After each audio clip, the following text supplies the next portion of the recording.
Bulldogs will kick off. Kevin Butler, the sophomore from Stone Mountain. He can knock it deep. And back to return, Kevin Bow, number 11, and Tony Mumford, number 12. And the 49th Sugar Bowl game is underway. And Butler knocks it all the way to the back of the end zone. No return on it. The Georgia Bulldogs, 11-0, ranked 1 in the AP and UPI polls. Along the way, closed out with a strong showing against Georgia Tech. Penn State, ranked number 2, stumbled just one time. That was against Alabama. They've lost, had trouble. In fact, Joe has never beaten the Bear. And they were trounced 42-21, but righted themselves and finished very strong. So the general feeling is that the winner of this game should claim the national championship, if for no other reason, because of the ballot power in their respective sections of the country. And as we come to the attack on the first offensive play, it is Kurt Warner, number 25, carrying the ball. Georgia's defense lines up with Dale Carver, Freddie Gilbert, Kevin Jackson, Tim Crow, Stan Dooley. Backers are Tommy Thurston and Will Forts. The secondary, Ronnie Harris, Tony Flack, Terry Hogue, and Jeff Sanchez.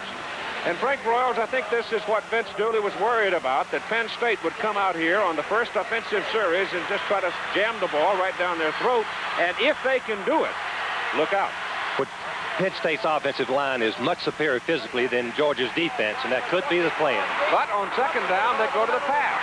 And it's Warner getting the ball at the 30, where he is brought down right at the 30, and that looks like enough for a first down, as he was able to twist himself forward and move the ball beyond the marker. So it is going to be a first down for Penn State. So they run on the first play, throw it on the second, and they get 10 yards. We can look at these graphics. It shows Penn State's balance. 215 yards passing, 207 yards rushing. The first time in over 40 years that Penn State has passed during the season for more yardage than they ran. But this shows the equal balance in their offense. Joel Coles is now in there at fullback for Penn State. John Williams moves into the tailback position. And Johnny Williams, who has played both the fullback and the tailback position, is a very good one. He may wind up in his senior year, being only a junior. When Kurt Warner leaves, he may wind up being the tailback next year. But John Williams has already rushed for 600 yards from the fullback position, and he's caught 21 passes, and that shows the versatility of the Penn State offense, having a fullback that effective. Second down and 9 from the 31 for the Lions, wearing what is fondly referred to as their generic white uniform. They are not fancy. And you've got, here's the down the middle for the tight end, McCluskey. And it's a big one all the way down to the Georgia 37-yard line. Big Mike McCluskey, 6'5", 240 from Philadelphia. Watch Blackledge fake to the tailback. This holds the linebacker. Now McCluskey is going right down the middle. Georgia was without a free safety. While they're the defense without a free safety, they put one of their defensive men up on the, playing the short defender, leaving the hole down the middle for the completion, 34 yards. McCluskey has caught on the regular season 18 passes for better than 12.5 yards per catch. He is a big play man for a tight end. First down Lions, Georgia, 37. And back goes Blackledge. No pressure on Todd. Over the middle.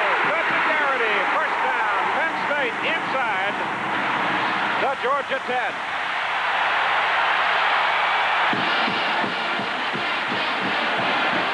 Penn State's offensive line are doing a great job. Georgia's rushing only 4 people. That's what they like to do.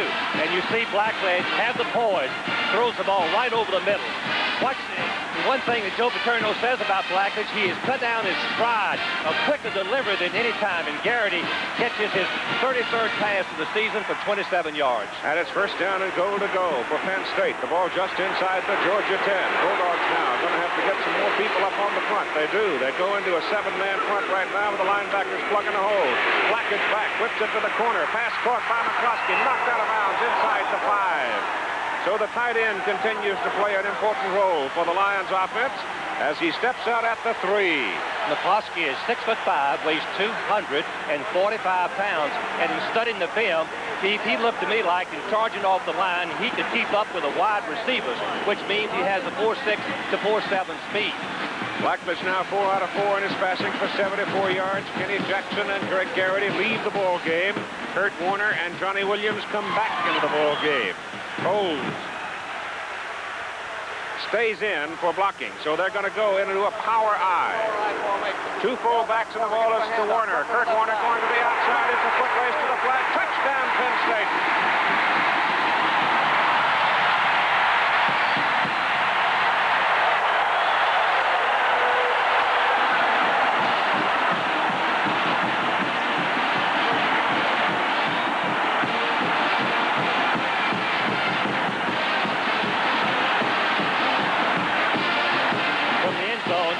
See a great block by Coles, number 20. Also pulling out is Law, the guard. They tie up Hogue, the safety man, who was blitzing on the play, and Sanchez, the free safety, couldn't outrun and get to the corner before Warner scores with the ball. How easy Penn State made it look on that drive. 80 yards. The point. Gunchitano is good.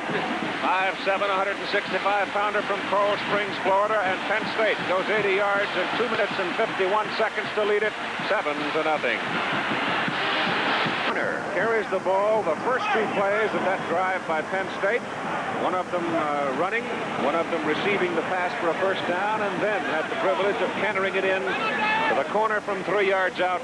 And Penn State's on the board 7-0, and Massimo Manca now will kick it off. The deep people are Tron Jackson, number 25 for Georgia, and Keith Montgomery, number 23, Jimmy Harrell, number 82. It'll be Harrell back on the goal line with Montgomery. One is a freshman, one is a sophomore. And Jimmy Harrell, the sophomore from Somerville, South Carolina, took a step forward and decided he'd better wait it out. So Georgia will start at the 20 with Johnny Lastinger opening at the quarterback position. Herschel Walker will be the tailback. And working at fullback will be Chris McCarthy, who's turned out to be a fine blocker, winning the job at midseason. Chuck Jones is the flanker. He's not as swift as you've seen in the past. Kevin Harris is another wide man to split in. Georgia is a little bit short of real raw speed at the wide receiver positions. But let's see what the Bulldogs decide to do in their first defensive possession. Penn State leads by a score of 7-0. And it is Lastinger at the line of scrimmage, cut down by Greg Gattuso, a big junior out of Pittsburgh. The offensive front for the Georgia Bulldogs. Norris Brown is the tight end, 6'3", 215. Jimmy Harper, a tackle, 270 pounds. Mike Weaver, a guard, a sophomore, 275. Wayne Radloff, the center, at 260, 6'5". James Brown, he's at 245 at guard, and Guy McIntyre weighs in at 250. Second down and 10 for the Bulldogs from their 20. Lastinger turns and gives it to the up man McCarthy, the fullback. He crosses the 30, and that will be a first down for Georgia. So they send the short man on a nice trap hole over the left side, and he gets the first down. Scepter, Gattuso, Ofer, Ashley, the 4 men up front. The linebackers are Killer, Radisek, Paffenroth for Penn State. The secondary, Biondi, one of the smaller men on the field, but a good one. Roger Jackson, Mark Robinson, and Harry Hamilton is the free safety. Plays a linebacker about half the time. First down, Bulldogs, their own 30. McCarthy, the fullback, in motion. Herschel Walker's first carry goes to the outside. He gets it up to the 35. And there were 1, 2, 3, 4, 5 white shirts over there. Biondi was the man that shoved him out of bounds. One thing that Penn State will try to do to Herschel Walker's sweep plays, run him to the boundary. They feel like he's less effective going to the boundary, running east and west, rather than when he finds the crease, turns up inside and makes big yardage. As we look at Herschel's marks for this year, 1,752 yards, 5.2 average per rush, 16 touchdowns. If he stays healthy and if he stays at Georgia for his senior season, there's no reason why he won't break all known records as a running back. Got it again, coming to the left side, gets around the corner, and then he is cut down. Coming up out of the secondary, it's Mark Robinson, number 32, the junior free safety from Silver Springs, Maryland, and he took him down with authority. Most people would say, what is a free safety making the tackle on the line of scrimmage? He's programmed to do this. Robinson, number 32, is coming all the way from the free safety position. You can watch what a fine tackler he is, tackling Herschel low. Joe Paterno says that Mark Robinson is the next to the best tackler he's ever had at Penn State. Third down and 3 for the Georgia Bulldogs from their 37. Outside it goes to Walker. He's got the first down. He's looking for more. He's out to the 44 before they cut the feet from under him. And making the tackle, Walker Lee Ashley, number 37. They mark it down at the 44, and it's another first down for Georgia. Frank, I think he's running so much easier now with so much more confidence. He seems to sense where the opportunities are for him. That's a good point, Keith. His coaches say that he has gained the confidence to where he can wait and time his blocks of the offensive lineman to make the most yardage. Here's Herschel's NCAA records at the end of his junior year. Lastinger, quick stand-up.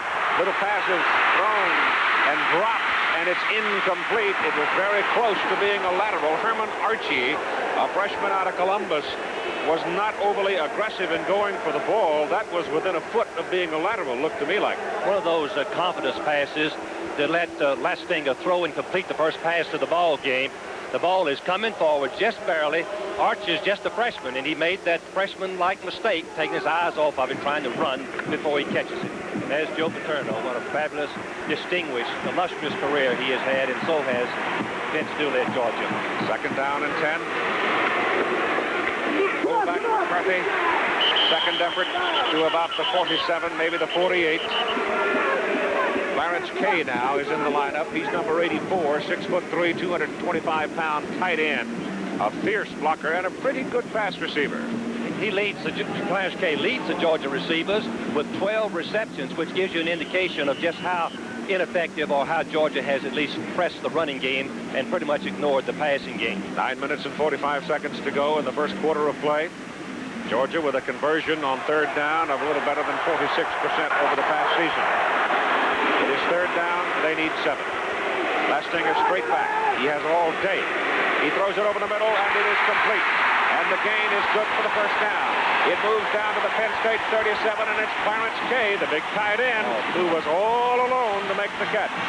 What a great call it was. Another short pass, a confidence builder, taken to Herschel and letting Kay, the tight end, delay, taking a block, and then just tossed the ball right over the line of scrimmage because the linebackers had dropped deep. Radisek had dropped 15 yards deep, and Kay caught it for the first down. Bulldogs operating from the Penn State 37. Lastinger turns it upfield himself. He is hit by Radisek as he turns it upfield and gets in across the 34, just barely. Those two linebackers, that Ken Kelly 98, Radisek 97, and Papenroth 33. Of the three of them, Radisek and Kelly are the rangier and the quicker.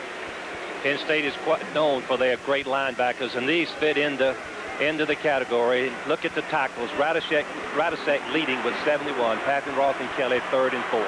And 8 pass interceptions amongst them. Ball is pitched out to Herschel Walker. Away from 1, away from 2, away from 3, to the sidelines, and out of bounds. First down, Georgia Bulldogs. Papenroth finally slid him out of bounds.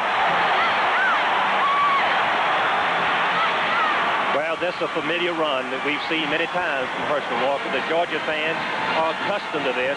A great block by McCarthy, number 46. He's got to make the key block.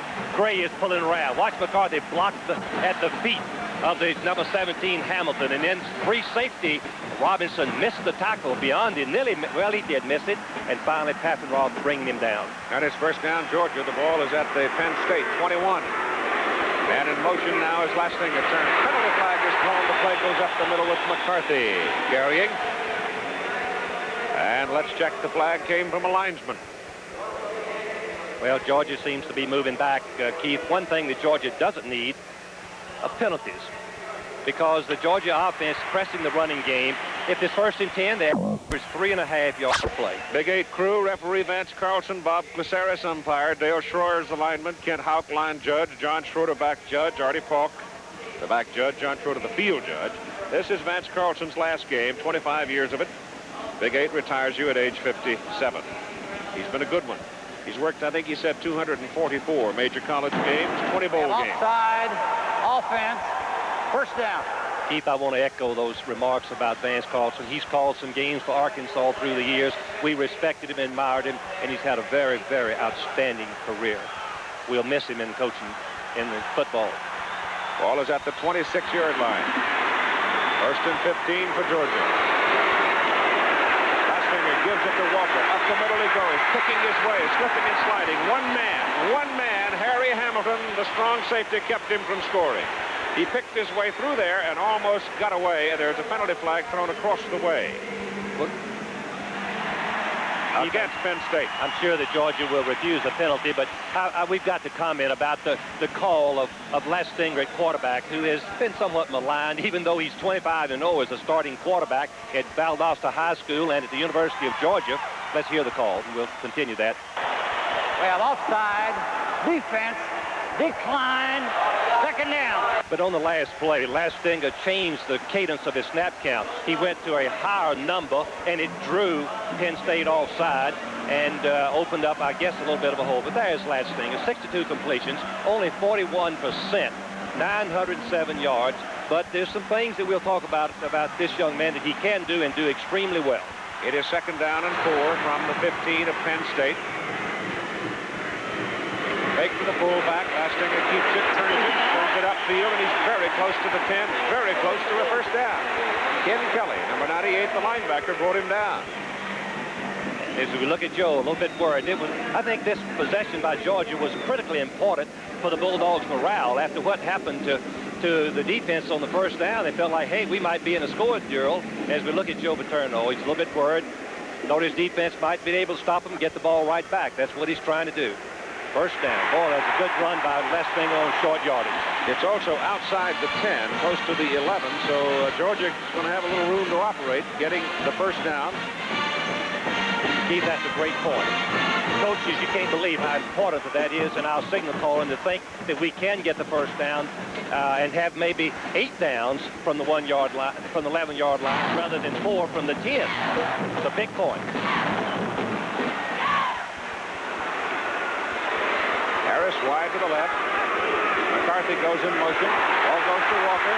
Walker dives, losing his footing, gets a yard, maybe 2. Keith, excuse me, I was just going to say one of the trivia questions our producer Chuck Howard was telling me before the game is who blocked for Herschel Walker. Well, here's the man. He has the key block. He's got the block, the force man coming right here, Hamilton. Watch him roll him up, number 17. What a great block. That's what we call the shoulder roll. He gets that shoulder on the legs, and they roll him up like a window shade. Gotta like it, though. And he does. Second down and 8. The ball is at the 9. Lastinger on a roll. Ripped it over the middle. No! Intended for Clarence Kay. And Kay was so alone, he was lonesome. But it was a great call. Yes, it was. Triple, it was a flood over to the right. The tight end blocked momentarily. Watch Kay come off and go inside. And the defensive safety man is supporting so fast. Robinson, number 32, took 2 steps up. Look how wide open he is. That's too bad. He led him just a little bit too much. Tried to be careful. Clay couldn't get to it. That's too bad. Third down and long.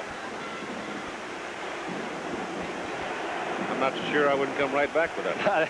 That wide open is repeating plays is sometimes the best thing you can do. Third down, the ball is near the 9. Harris in motion. Lastinger rolling it along, keeping it, turns it over. Boy, he took a whack from Radisek. Scott Radisek, that middle linebacker, was trailing the play, and he came down on him like a fallen wall, and it's 4th down. That gets Kevin Butler, the place kicker, in the game. Radisek, number 97, right in the middle of your screen. Watch him plug the hole. He reads it perfectly, keeps his shoulders parallel the line of scrimmage where the quarterback cannot cut in behind him. Once the quarterback makes his cut, he forces the play and makes the stop. So the overthrow of the pass by Lastinger when he had a wide open K cost him the touchdown opportunity. And now here's your field goal try by Kevin Butler. The ball is put down back at the 17. Plenty of leg, and it's good. So Butler, who has had a great career in his 2 years at Georgia, continues to produce points, and it's now a 7-3 ball game. And on the scoreboard in their first defensive possessions here, Penn State getting the touchdown. Georgia had the opportunity and missed with it and settled for the 27-yard field goal. Kevin Butler now will kick it off. He has kicked it off, including this game tonight, 64 times, 51 have not been returned. Kevin Bow, number 11, Tony Mumford, number 12, to beat people for Penn State. And Butler hits it, and it's deep again. Way back there and gone. It'll be Penn State's ball, first down at its 20. Keith, I think it's worth mentioning that Penn State scored on an 80-yard drive in 3 minutes. It took Georgia 6 minutes to go approximately, 71 yards. Yeah. Well, that's the nature of the Penn State ball club. They can burn you from anywhere. Their wide receivers have caught 73 passes, and Georgia's wide receivers have caught 18 passes. Shows you the explosive talent that Penn State has. Triple formation. Jackson and Garrity, the wide people. Warner's in the slot, and Blackledge back to put it up. He loops out, sets up the screen pass. Warner's got the ball, and Warner's got a big gain up across the 35. He picked up about 15 yards on the screen. Tony Flack, who is the first freshman in Vince Dooley's coaching history to start for him at a cornerback position. So Kurt Warner from Wyoming, West Virginia, who holds some 40-yard Penn State rushing record, turns in a big gain. He's going to have a fine career as a professional, I would think. He has worked hard to make himself a better football player, both in running, blocking, pass receiving. He's an all-purpose back now. Lions first down, their own 36, leading by a score of 7-3. 5.5 minutes to go in the first quarter. Warner turns it back inside.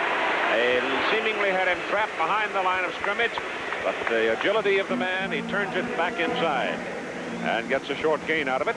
Coming up on ABC's NFL Monday Night Football, Dallas, Minnesota.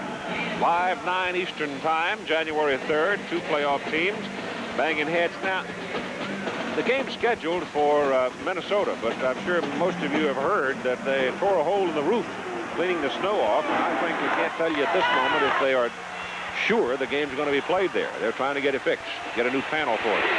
Here's the pass to the sideline by Blackledge, intended for Kenny Jackson, and Jackson can't get to it. The game was intended if they couldn't get it fixed to bring it down here to the Superdome, but now I'm told that they will have it fixed and will be able to play the game in Minnesota. Keith, on 2nd and long, Penn State has passed 70% of the time, and Georgia came with their first blitz of the ball game and forced Blackledge to throw before the deep pattern that Penn State stresses could develop. So he's looking at 3rd down and about 8 now from his own 37, just outside there. He sends Kenny Jackson in motion. And he's going to put it up. And there's no pressure on him. Now there's some heat. And they got him. That was a terrific second effort by Tim Crow, 91, a senior from Stone Mountain. Crow was blocked, but he wouldn't quit. Blackledge looked left, looked right, and by that time, Crow had freed himself, and he got him. Number 91, Tim Crow. This is his 5th sack. He's rushing over Laub, the offensive left guard, but this is what we call a coverage sack. The coverage by the backs brought about the possibility of the sack, and Crow did make a tremendous effort to get there. Ralph Giacomo is in the punt for Penn State, averaging just under 42 yards per kick, and it's a beauty. A high hanger for Jimmy Harrow. Back at his 22, up to his 26. 55-yard punt for Giacomo. 4 minutes and 6 seconds to play in the first quarter. And the Penn State Nittany Lions lead the Georgia Bulldogs 7-3. 4:06 remaining in the first quarter. 27-yard line of Georgia. Bulldogs have the ball. Walker the tailback, Lastinger the quarterback, McCarthy the fullback. Norris Brown the tight end. Kevin Harris the wide man. Penn State shows a 5-man front. Ball goes to the fullback, McCarthy. 3 yards to the 30. And among the most interested people, I would think, in this country would be the SMU Mustangs, who won their game today against Pittsburgh 7-3. Let's watch linebacker Radisek, number 97. Linebackers are taught to read and react and then plug. That's a perfect illustration of what he's been taught and worked on all week long. And from the 30, 2nd down and 7. McCarthy goes the other way, puts him out in front of Walker. Herschel cuts it back. Herschel gets nailed by 4 white shirts at the 32. Harry Hamilton, the strong safety, Frank, looks like that he has been assigned to Herschel. Keith, that's what he's programmed for. There's a penalty for roughness right now that was dropped immediately. Officials have stopped the clock. Oh, both teams.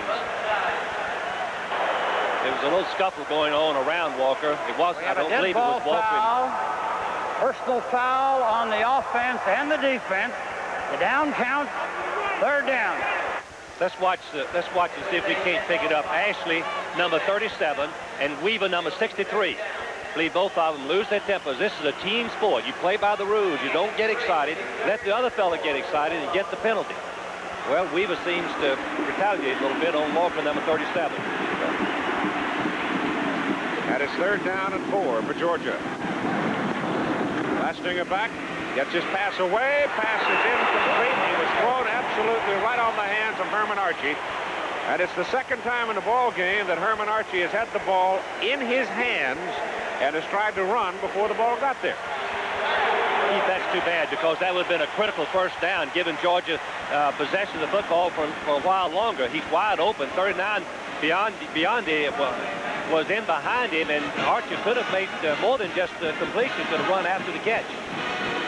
Jim Broadway comes in to do the punting, averaging right at 40 yards on his career. A little better than 40 on the season. Got to hurry. Lyons puts some heat on him. Gets a pretty good kick out of there. Fair catch is called by foul. Back at the 29-yard line of Penn State. 38-yard punt. Good hanger. Keith, there was a chance of roughing the kicker, but the official did not call it.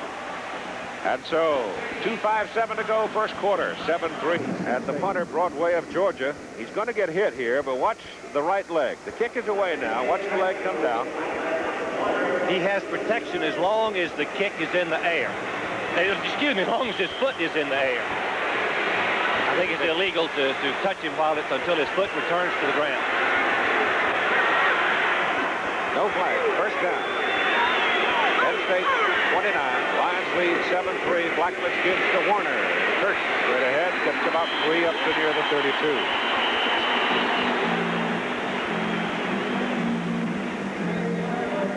It'll be 2nd down and about 7. In the Cotton Bowl today, the SMU Mustangs remained undefeated on the season, beating Pittsburgh 7-3. Big day for Eric Dickerson. Big day for Dan Marino. In the Fiesta Bowl, Arizona State beating Oklahoma 32-21. And look at Dupree. Dupree goes for 239 yards, and he hurt his hamstring. He didn't play. 14-yard average. Blackledge, Bumbo, goes loose. And it's recovered by Penn State back at the 17. Jimmy Payne, number 87. Jimmy Payne has been a holy terror rushing the passer. He has the greatest knack of defeating the offensive blocker and penetrating. Watch him explode, close the gap. Penn State is very lucky that one of their players, I guess that's Williams, comes over and falls on him. What a play by Jimmy Payne, who has been injured for the last 5 weeks. They didn't figure he'd play a whole lot in this ball game, but his first moment or two is certainly obvious, isn't it? And I think Payne might have jumped offside that time, or we could have had movement along the front for Penn State. Their penalty flag's down. The loss was all the way back to the 17 from the 32 on the sack by Payne and the fumble by Blackledge, and here's the call. Offside against Georgia. Keith, one thing that's critically important when you rush the passer, Jimmy Payne watches the ball, and he tries to get the jump as the ball first moves, and he just was a little anxious. But it's in all of my time, I don't think I've seen anybody that's more effective at putting pressure on the passer without the blitz, just individual ability, than that young man, Jimmy Payne, number 87. All Southeastern Conference pick, is a sophomore and junior, and is a senior. Offside defense. 3rd down. And the ball is sitting at the 22. They've got to go to near the 40. Tom Ramsey had a big day for the UCLA Bruins as they beat Michigan 24-14 to win the Rose Bowl today. So it was a great season for Terry Donahue and his UCLA Bruins. 3rd down. And Blackledge on a deep drop. Goes deep with it, and it is incomplete. Oh, that was a heck of an effort. Upfield by Greg Garrity. Got his hands on it, but he couldn't bring it down. And so it'll be 4th down, and Penn State will punt. Jeff Sanchez, the safety man. The emphasis on pass defense is breaking on the ball, changing the direction. Watch how far Sanchez, number 21. He's to the left, he's to watch, he comes all the way over. Number 21, and he puts his hands and shoulders and strips the ball free. just a tremendous play. Young man intercepted 9 passes, second in the nation, behind Terry Hogue, Georgia's strong safety, who intercepted 12 this season. Giacomo at a punt. First punt in the ball game tonight was a 55-yarder. Jimmy Harrell brought it back 5 yards. See what happens here. He's got it high. It's hanging. Harrell's going to try to come with it. One man, he loses the ball. And Georgia will keep it. Well, Jimmy had a pretty good move to find a little crease and some running room. Only thing was he forgot his luggage. Roger Alexander. And that luggage is important.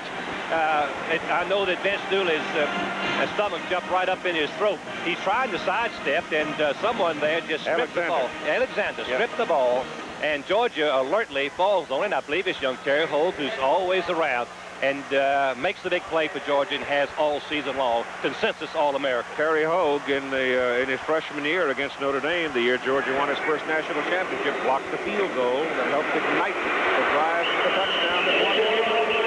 That's Herschel Walker carrying the ball. And he just slips and slides and glides through there for about 5.5 yards before Harry Hamilton again makes the stop, the strong safety.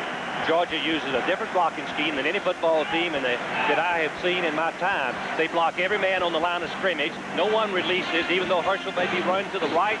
The left side stays in so that Herschel can come back if he wants to. Second down and 5. Walker again, caught behind the line of scrimmage by Walker Lee Ashley.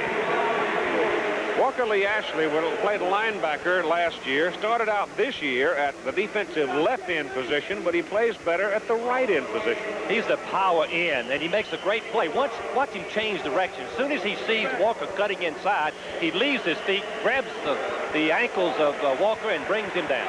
And the first quarter is over. It is 49th Sugar Bowl game at the Superdome in New Orleans, Louisiana. And after 15 minutes of play, the ball has gone up and down the field. And the nifty Lions of Penn State lead the Georgia Bulldogs 7-3. Quarter of this 49th Sugar Bowl game from the Superdome in New Orleans, with Penn State leading Georgia 7-3. The Georgia Bulldogs have the football at their own 42, third down and 4. Melvin Simmons, number 28, wide man to the top of the picture. Herschel Walker, the tailback. He's got it. Sidelines, and he's got a whole lot of folks wearing white, including Harry Hamilton, 17, and Joe Hines, 52. And so Georgia will have to punt it. Well, the numbers of the first quarter prove that the offenses can move the ball, but the amazing thing, Penn State is -22 because of the sacks, rushing. They have 90 passing. Georgia on the hand, just reversed. Rushing leads the passing. About what we expected. Jim Broadway into punt. First kick tonight, 38 yards. Kevin Bow, deep man for Penn State.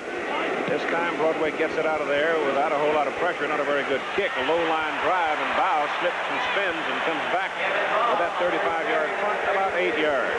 And Penn State will start first down from their own 32. Keith, one thing that we coaches sometimes fear is scoring too easily on your first drive. You get the idea, your team, that is, gets the idea, well, hey, we're going to score a lot of points. It's going to be easy. And sometimes you kind of go into a state of shock when you don't score the second, third time. And that's what's happened to Penn State. Georgia made some adjustments, and they've shut Penn State down on the next 2 possessions. You know, I'm trying to look in here and see whether or not Jimmy Fain is out there on the field. Georgia steps in there. Tommy Thurston steps in and calls timeout. Fain was not out there. Georgia only had 10 players. 10 players, yeah. Well, maybe that's why. Fain should have been out there. 14:15 to go in the first half. Georgia will take the timeout. 11 people on the field to play, Penn State. And the Lions will come up first down from their own 32. That's Kenny Jackson in motion coming into the picture. Blackledge back to throw. No pressure. Down he goes. Great catch by Jackson at the Georgia 45. Whoa, what a catch that was. The Penn State passing attack has time needs, 3 to 3.5 seconds, because their receivers are running deeper than the linebackers dare drop, because the linebackers have to support on the nickel and dime passes. Watch number 82, Jackson, turn to find eye contact and make the play. Gilbert, number 90, is the next to Payne, is the next best rusher the Georgia team has. He finally gets back there and tackles Blackledge, but not until the pass had been thrown and completed. And first down at the Georgia 45 for the Lions. Jackson again goes in motion. Todd Blackledge stops to throw it. He's trying to set up a screen for Johnny Williams. He's got that screen working now, but the Bulldogs penetrate it, and there's a loss on the play of 2. Coming through was Jeff Sanchez, number 31, to make the stop. Also, Kenneth Sims, number 57, a linebacker. Linebackers have got to play the screen. That thing worries any coach who's trying to get pressure on the passer, and then when they call the screen, come on, linebackers, get there. And he did. You can see where the drives began, the length and result of Penn State. Success on the first one, failure the second, third possession. Blackledge 7 out of 9 for 111 yards. Second down and 12. Ball goes to Kurt Warner. Gets around the corner. Cuts it back. Great run by Warner. First down Lions inside the Georgia 25 to the 21. Joe Paterno has said that Kurt Warner is as good as any back that he's ever coached. And you get a clear indication of why Joe feels that. He has the move to go away from the defender. He has the speed. He's going to get a great block from Ron Heller, number 78. Heller's going to block the cornerback out. Watch him right there. Sets him up, and Warner sets the block up and breaks back inside. And Georgia finally pulls him down, but not after a long game. First down for the Lions. Georgia 21. Blackledge looks right. Goes over the middle, post pattern, Garrettino, thrown too long. On first down plays, right here is a very revealing little piece of information. On first down plays in this ball game to this point, Penn State is averaging a little better than 11 yards per first down play. Georgia only 3. Penn State is throwing a lot on first down, but let's watch the Penn State offense, what Blackledge and Warner have done. This is a major key. Watch this. They passed for 241 yards. Warner only rushed for 52. That's the first 5 ball games. When the offensive line gained credibility and effectiveness, they switched over and began to run the football and pass less. Jimmy Payne is now in to put some heat on the passer if they can find a way to get him through there. Second down and 10. Ball given to Warner. Warner dancing around looking for daylight and didn't find any. Terry Hogue. Warner had juked him and gotten past Hogue on the previous play and made a big gain out of it. This time, Hogue nailed him. One thing that Georgia defense does very effectively is that's pursue up and down the line. That's the strength of their defense, is the speed, the quickness when the teams run wide. That was a clear indication of why Georgia's had success with their defense over the years. They're 4th in the nation against scoring, allowing 12. Ron Heller shaken up there. The 6'6", 248-pound junior from Farmingdale, New York, is going to leave the ball game. But he's walking off under his own. He's turned out to be quite an author. He's been keeping the daily diary for the folks at home. He was a tight end and has moved to offensive tackle and had a fine senior year. It is third down and 10. The ball is on the Georgia 21.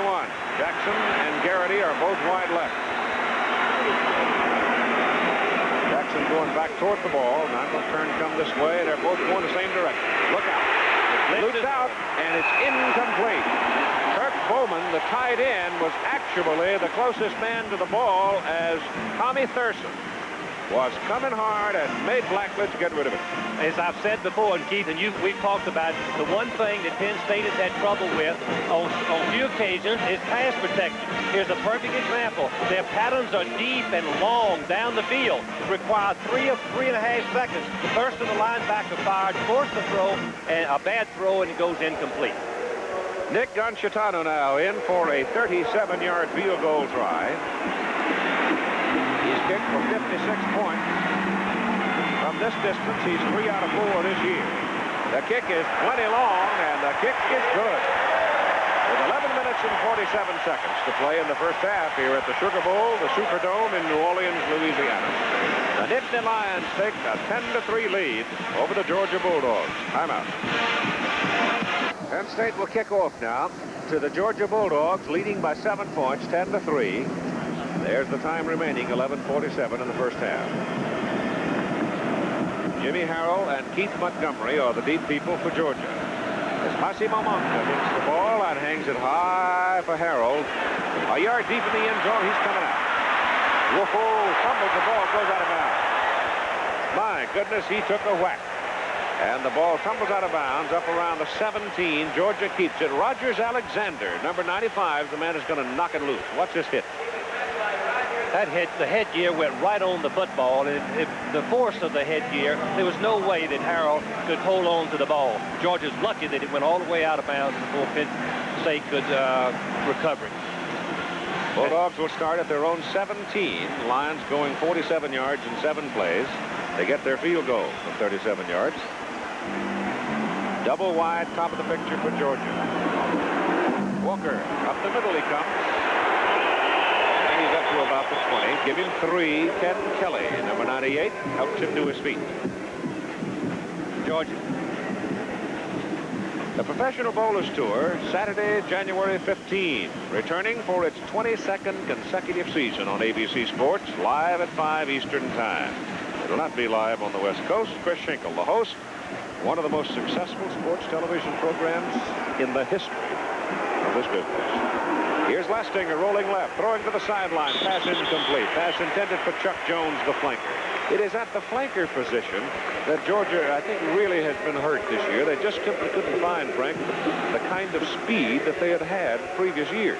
I think that Lastinger's passing percentage is a true indication of that, because the defensive backs will squat on your wide receivers and not worry about going deep, and there's no room to throw the ball. Lastinger is 1 out of 5 for 16 yards so far. We look at Vince Dooley and his record. 3 consecutive Southeast Conference championships, 33 and 2. Third down and about 7. That's McCarthy, the fullback. Lastinger rolls it that way. Walker throws a good block for him. Lastinger gets up the middle and tries to dive for the marker. He is at the 27. He is close. It's going to be, it depends upon the spot. If he marks it to the yard line, it's going to be a first down, but I believe he's just, well, it's going to be very close, as you said.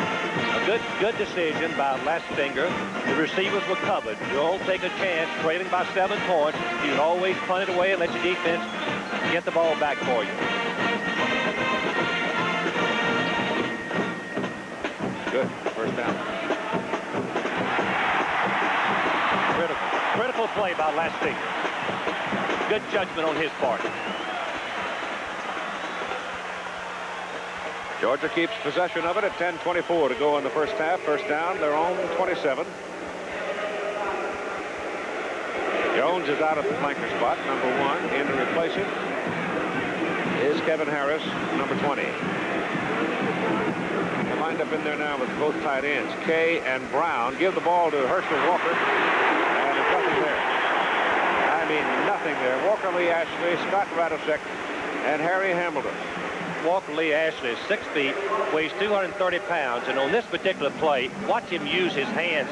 Puts them on the headgear of Harper, number 75, doesn't lose sight of the ball carrier. Now he separates himself from the blocker, which is the mark of a great football player. And Walker Lee Ashley has been sensational for the last 2 years for the Penn State Nittany Lions. Herschel now 12 carries and 45 yards in the ball game. Penn State's pretty well controlled him so far. Lions lead 10-3. And Lastinger back to throw. Has time. Goes short over the middle from Clarence Kay. Second reception by Kay. Just short of first down. Depending again on the mark. Greg Gattuso brought him down. They may have marked him far enough to give him a first down. Oh, Clarence Kay stretched that body out. Yeah, he really did. He got about an extra 2 feet, but that's thinking. That's the presence of mind. And Clarence Kay is really one of the most physical football players that Georgia has had in a long time. The coaches tell me he could be a starting guard for Nebraska, Southern Cal, or anybody, and he plays tight end for Georgia. Mark, that's a 38 now, where it's first down Bulldogs. Double wide to the right side, and they're going that way with it. Look out. Oh, look out. Biondi had an idea, didn't he? The pass coming in the direction of Melvin Simmons and little Dan Biondi. He's only 5'8", but weighs 170 pounds, and he is well strung together. He was really hunting that thing. Keith, he guessed exactly. He took a chance. He knew somehow exactly what the play was, and if he just played the ball, he would have intercepted it going in the other direction for the Nittany Lions. Great play by number 39. The smallest player on the squad, a walk-on, but is lettered. This is his 4th year. Tough little one. Second down and 10. That's Walker kicking his way. And again, Walker Lee Ashley played the blocking very well, slowed it up, and then Dave Ofer trailing the play, and they bring him down. Penn State's defense is the most unusual lineman that I have seen in my time in coaching. They only have 2 down linemen. That's Gattuso and Ofer. The rest of the people are standing up on most of the plays in what we call a radar position, where they can see it work up and down the line. Occasionally, Ashley and Stepton will get down in the 4-point stance. On 3rd down, pressure zone. Lastinger lobs it over the middle. It is incomplete. Pass intended for Simmons. Lastinger had a little more time. He would have seen Clarence Kay deep and free. But Penn State was able to generate enough pressure, forcing him to go to the short receiver. Now Georgia will have to kick it on 4th down and 7. 38 and 35 in the 2 previous punts by Broadway. We can see that how each team has gotten their first downs, about like we expected. Indication Georgia going to press the run, Penn State press the pass. Broadway a little better this time, gets it to turn over, runs by all the way back inside the 10, back to the 7, gets one good block, gets it back upfield, and look out. Look out. It's a foot race. And Broadway, the punter, slows him down, and the pursuers finally get him. Clarence Kay finally ran him down. But Kevin Bow almost blew that one wide open. Kevin Bow is one of the top premier punt returners in America, 10.8 average, and you can see why. Look at the move. The young man had a knee operation in 1980, missed most of the 81 season, but look at the blocking right there. Papenroth, number 33. Georgia had a great play there by the kicker, I guess that is. Yes. Yeah, Broadway slows him down enough for Kay to bring in and make the play. It was a 52-yard punt, but a 65-yard return. That's deficit financing. Kurt Warner in the middle. And again, good yardage by Warner. Well, Georgia in this position on the field is going to have to gamble, trailing by 7 with their defense. They're going to have to blitz, try to create some confusion, get a turnover. They lead the nation they're second in the nation in turnover margin, 2 per game, 35 interceptions, 11 fumbles. Penn State has not turned it over today. Will Forts came off the field a little while ago hobbling. Nate Taylor is in there at the linebacker spot. Will has not come back for this defensive series. And the play to Joel Coles, he is caught behind the line of scrimmage, and that time Jimmy Payne and his friend Mr. Gilbert, they loaded it up. Payne, number 87, is going to penetrate the gap the quickest. And as soon as he recognizes the play, he just takes on the blocker. Spears, number 56, dives recklessly into the feet of Coles, the fullback, and it's a loss. Georgia is so effective in critical situations and throwing the opponents for a loss. Knox Culpepper, a sophomore linebacker, was in for a piece of that action as well. The ball is back at the 25, where it is 3rd down and 8. And number 81, McCluskey, Big Mike, jumping offside.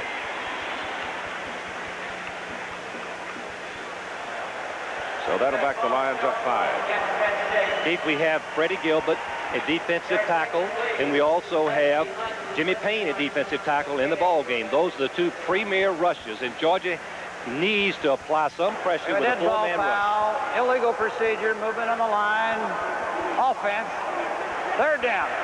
Number 59, Jack Lindsey, a defensive tackle, has gone in, a senior for Georgia. And Jack Lindsey has been injured most of the season. He's back in there now. Missed all since the 2nd game. That's the first penalty on Penn State in the ball game. 3rd down, about 13. All this just outside the 30. Blacklitzen stand up, loop to the sidelines, incomplete, intended for Greg Garrity, covering Terry Hogue.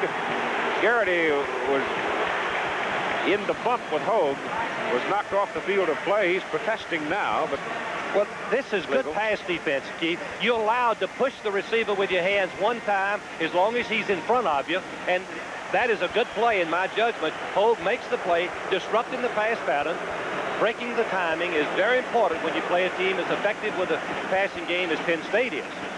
4th down, field goal time. Here's Conchitano. He's hit one from 37. Now he's going to try one from 47. And from that distance, he's 2 out of 3 on the season. Nick's got it in the air. It's got enough leg on it. Hooked it left. So the Georgia defense comes bounding off the field, heartened by the fact that they turned the Lions away with 6 minutes and 22 seconds to play in the first half. Penn State leads Georgia 10-3, and we'll see the Bulldogs with the ball in just a moment. That may well turn out to be a big moment in the ball game. We'll just have to wait a long time, obviously, to see. But here is the Georgia defense starting to get the wobbles for a moment against Penn State.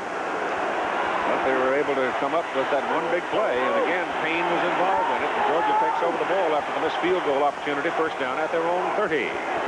And it's Walker blowing it up the middle. And Herschel pounding away, gets it across the 40 and out to a first down. Picked up about 12 yards. What we saw was a change in their play selection. He wears a padding on his back. You might have seen him when the fellow picked him up there. That is put there to keep he's got too many helmets in the small of the back. When he's twisted and turning and fighting for extra yardage, but Herschel had been going wide. On the last play, he ran right at the Penn State defense, and I think that's the weakness of it. Here's Lastinger handing the ball off. It's hot loose in there and bounding around. Looks like a red shirt may have covered it. The fullback and Herschel Walker both involved in the play, and the ball came loose. And it looks like number 78 was the man that covered it. That'll be Winford Hood.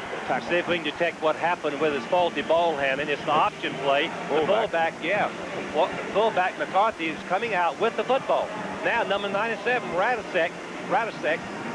He just, number 55. Knocked it loose. That was Roger Puz. Roger Puz pulled it out. Georgia was lucky to get it back.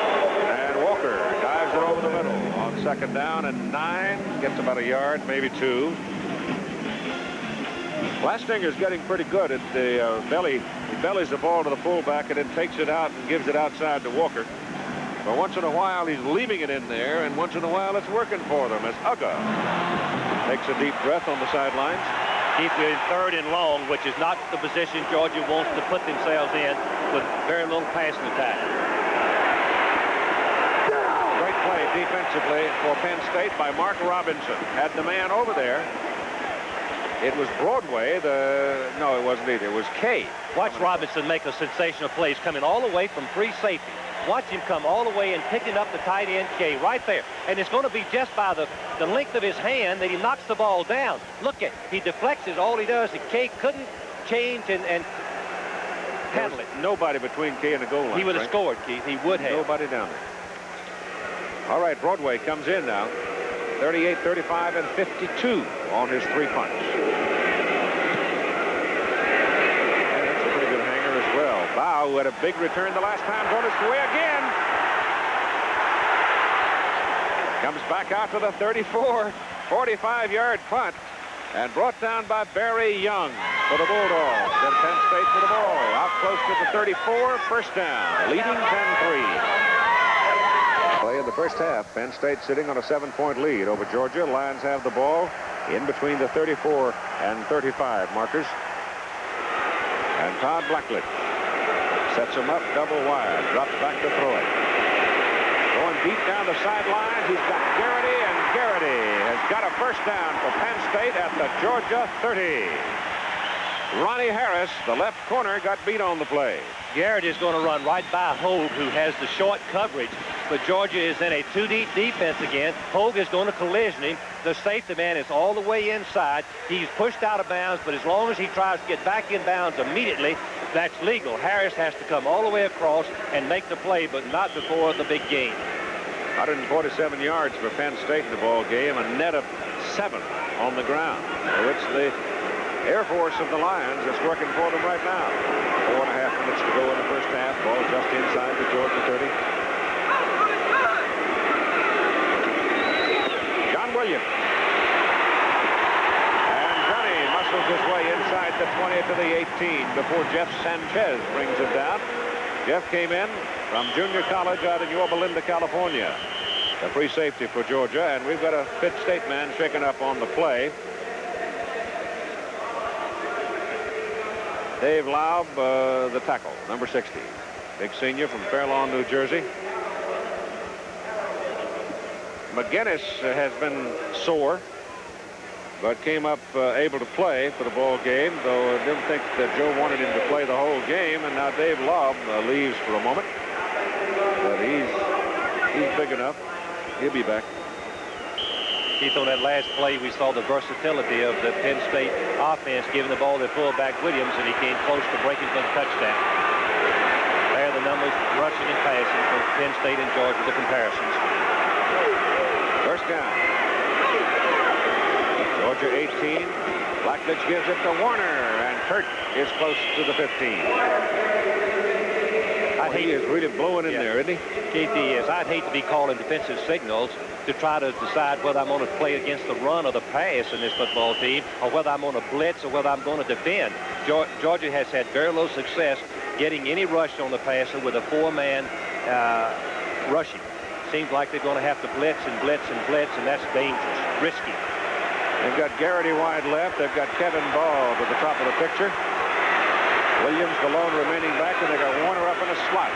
Last time we saw him in that position, he scored against Notre Dame, and he's going out as a receiver, but it's Williams getting the ball as the lone remaining back and going inside the 10, close to the 8, before Nate Taylor brings him down. Well, Kontz and Spiros, the left tackle and left guard, are going to open up some kind of hole.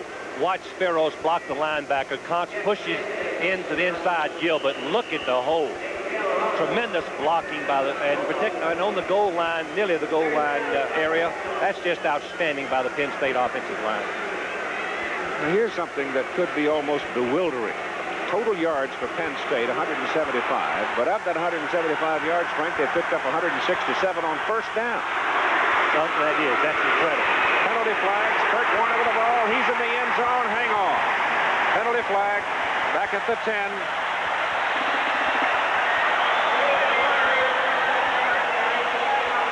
Offside, defense, decline, touchdown, Penn State.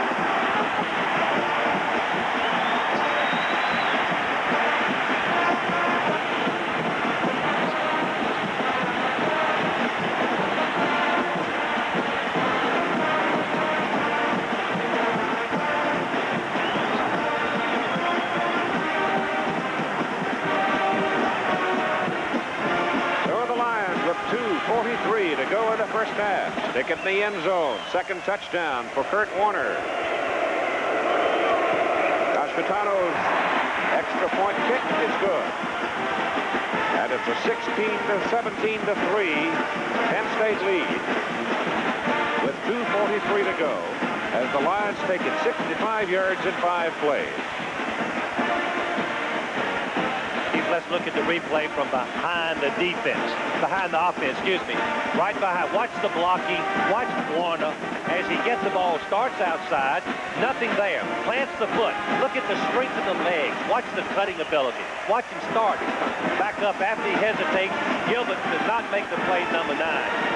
Now from behind the defense. Watch the blocking. You at home can see exactly what Warner saw. They didn't make the cut. As he comes back inside of the Georgia pursuit, Taylor, number 47, gets blocked. Look at the hole again. Outstanding work by the offensive line. It was rebuilt by Dick Anderson, the offensive line coach for Penn State, from large graduation losses of last season. Penn State now lining up to kick it off and going deep for Georgia. Herschel Walker. He is going back to return this kick. It is the first time in this game that we've seen it. The reason for that, as much as anything, the fact that Carney Norris got caught a little short on his curfew and is not suited up for the ball game. So Walker is back there to return the kickoff. Georgia needs field position with 2:43 to go in the first half and down by 14 points. Kind of make you swallow a little hard, Frank, when you put your prize back there like that, because there's so many bodies flying through the air, going at full speed, and Penn State wants nothing to do with Herschel Walker carrying the ball. Oh, what a mistake that was by Keith Montgomery. The freshman coming across instead of letting the ball go out of bounds, and Penn State having to kick it over after a 5-yard penalty. The youngster went over and tried to pick it up, touched the ball, it goes out of bounds, and here's Georgia. I just got through saying they needed good field position, and the kid knocks it out of bounds on the 8-yard line. Keith, you're exactly right. The impetus was the kick, and the ball goes on out of bounds. Even though I believe Georgia, one of the up men, had touched the ball, it would still be brought back. Well, this is not where Georgia wants to start. They're going to have to throw some to set up the... Well, they tried the fullback, and McCarthy is just eaten up by Greg Gattuso. Greg Gattuso, number 70, was a fullback in high school and a linebacker, as we've seen so many times. But look at these impressive numbers. What a diversified offense Penn State has shown, going the distance, 65 yards in such a short time. Very quick, explosive offense that can score from anywhere. Second down and 12. The ball is back at the 6. And Walker with it is to the 10, close to the 11. Walker, Lee Ashley, and Harry Hamilton. Walker Lee Ashley is having a sensational game. Number 37, standing up in a two. Clarence K, number 84, is one of the best blockers that Georgia has. But all that Ashley wants to do is just keep his feet so that once Herschel makes the cut, he can separate himself from the blocker and make the play. Third down, 8. Georgia's 3 out of 7 on third down conversion.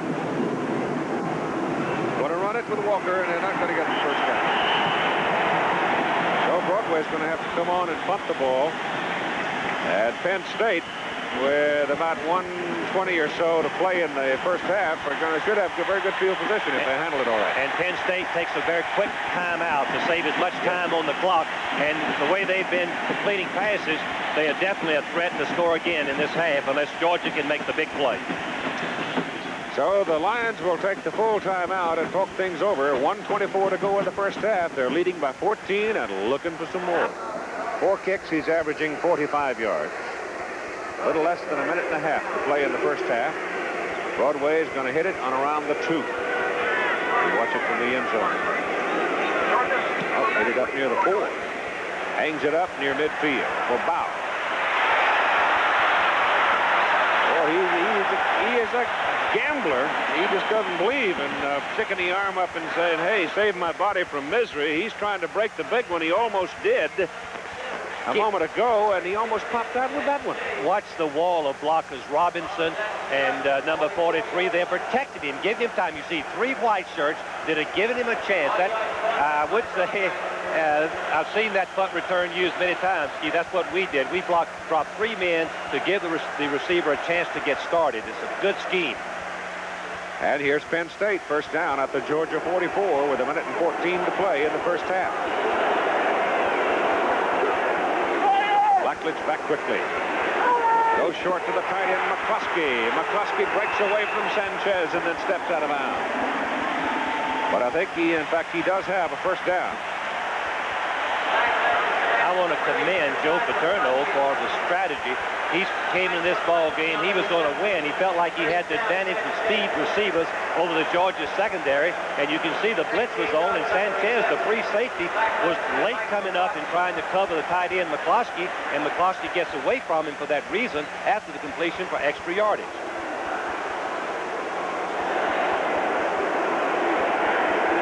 Blackledge again. Now he's getting a little heat. Trying to set up a screen. Johnny Williams never got a hand on it. John could never quite get a hold of it. Incomplete forward pass. Will Forts has a sprained ankle. We may not see him. At least not in this half. This is what we have for you at halftime. We'll see both bands talk with both coaches and have the 1982 Chevrolet Most Valuable Offensive Player Award and check the news about the world. Keith Williams, the fullback, injured his ankle and left the game. Cole's replacing him. Joel Cole. They've got Warner up in the slot. Gave the ball instead to Coles, and Coles is caught at the line of scrimmage by Crow, and Jim Crow rides him down. Jimmy got him at the 31, and Joel was able to drag him along for a couple of yards to about the 28. Well, that was a real surprise call with less than a minute to play, and the way they've been throwing the football, and Georgia's had very little success defending against it. You would think that they would go for what they've been doing all year, 70% of the time throwing on second and long. 55 seconds. to play in the first half. ABC's Wide World of Sports. Harlem Globetrotters coming to New York. Return to the big city. Work out with the Rockettes. Go to Harlem and have a lot of fun. Then the men's World Cup downhill skiing. The world's best skiers at Hanekom in Kitzbühel. ABC's Wide World of Sports starting big for 1983 at 5 Eastern Time. There are the officials talking now with Coach Vince Dooley of the University of Georgia. Penn State has one timeout remaining. Keith, Georgia's got to decide, do we blitz on 3rd and 8 and take the chance on throwing him for a loss, and yet we have to play man for man in the secondary, or do we try to get a rush with 4 men and try to cover them? That's a big decision, and it's a critical decision right now. I don't believe Georgia's defensive unit is going to handle Penn State unless they gamble. They're going to have to gamble. Here they come with the blitz. At least they're showing the blitz. And they're coming. Oh, they're coming. Gets it off, and it is incomplete. There were 2 of them. Tommy Thurston, number 60, was the man that had a hold of him. But there were 4 of them coming. Dale Carver, 96, was coming from the outside, and then Thurston took the inside route. This is the advantage of having a quarterback who's big and strong. He takes the tackles, doesn't go down. Watch Carver, number 96. He has Thurston right there, number 48. Yes, Culpepper. But he doesn't go down. He finally gets, and that's the difference of 15 yards on the field goal attempt. Don Chitano, 45-yard attempt.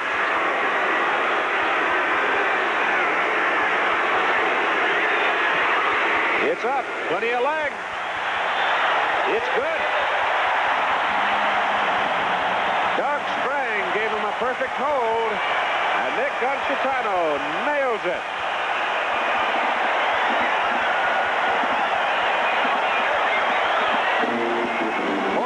Seconds to go in the first half, and the Lions lead 20-3, and that is the longest field goal of Conchitano's career. He's only a sophomore. His longest prior to that one was 41. That one was for 45. Well, let's talk about Georgia's offense, or the lack of passing. Very definitely, we coaches can fully appreciate it. As we look into the reaction of the kicker and the holder, Conchitano. He's a happy young man being congratulated. Picking his tee up before he even got the signal. Georgia has, sooner or later, the absence of passing will make your running counterproductive. And that's what's happened in this second quarter. Once Penn State could shut down the passing, they can concentrate and think run with the linebackers, think run with the defensive end. Everybody think run. Safety man Robinson up tackling on the line of scrimmage. Very, very difficult to move the ball.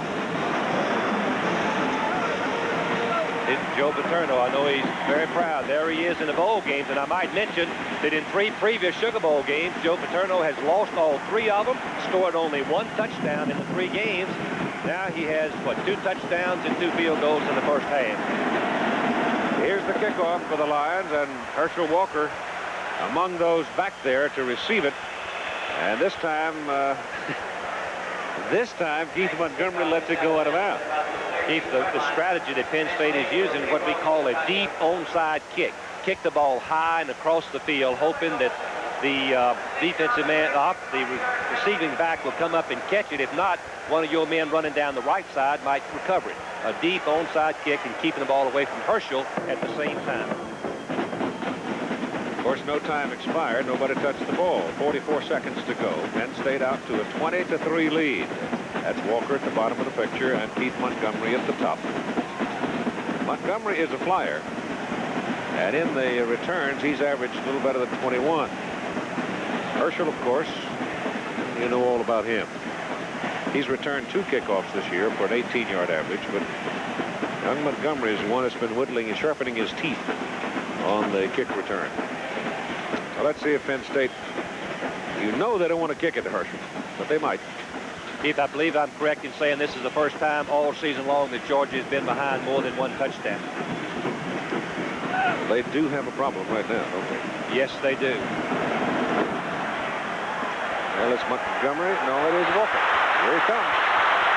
Looking for a block on the sidelines. Out of bounds. He's out of bounds up around the up around the 35 when the Penn State kicker, Monka, started forward. Walker and Montgomery reversed positions on the field, so Herschel wound up with it. And he got a decent return out of it. He got it up to the 34. 39 seconds to go in the first half. Georgia's got a lot of work to do in changing their strategy and responding at this situation during the halftime. Lastinger passes away. Good to Kay. Kay caught at midfield. Tumbles on the Penn State side of it. Georgia with 2 timeouts remaining. Stopping the clock. 32 seconds to play in the first half. So Georgia spends a timeout as we take another look. Kay goes right out in the flat. Penn State is trying to concede the short pass. Cover deep. Number 84, Clarence Kay, catches the ball. He's a big, strong youngster, 235 pounds. Good runner with the ball. Made a great run against Clemson to set up their second field goal. Radicek, the linebacker, comes over and makes the play. That's the 3rd completion for Lastinger in the ball game out of 10 attempts. And he had the one play where he overthrew Kay in the end zone when he was wide open. Could have had a touchdown instead of the 3 points. I think we should point out this graphic that Georgia has been an outstanding second half team, and the reason I think that they have is that when you press the running game, you seem to wear the opponents out, and those short gains become long gains. Georgia's going to have to think about this strategy and make some very critical and maybe reversal types of decisions during the halftime and what they normally would do. The football is sitting just over midfield on the Penn State side. Radicek had gone to the sidelines to talk with the Penn State defensive coaches. And he's come back now. And here comes Georgia. Herman Archie, who has had 2 passes on his hands and dropped both so far, is the wide man. Lastinger's pass is away. The pass is incomplete, intended for Clarence Kay. They had Kay out there, and Frank, they had exactly what they wanted. They had Biondi, who's 5'8", out there against Clarence Kay, who's 6'3", 225. Archie had turned back inside and put a block on a man, so they had the matchup they wanted. They just couldn't get the ball. Well, you're going to see that Lastinger is coming too wide.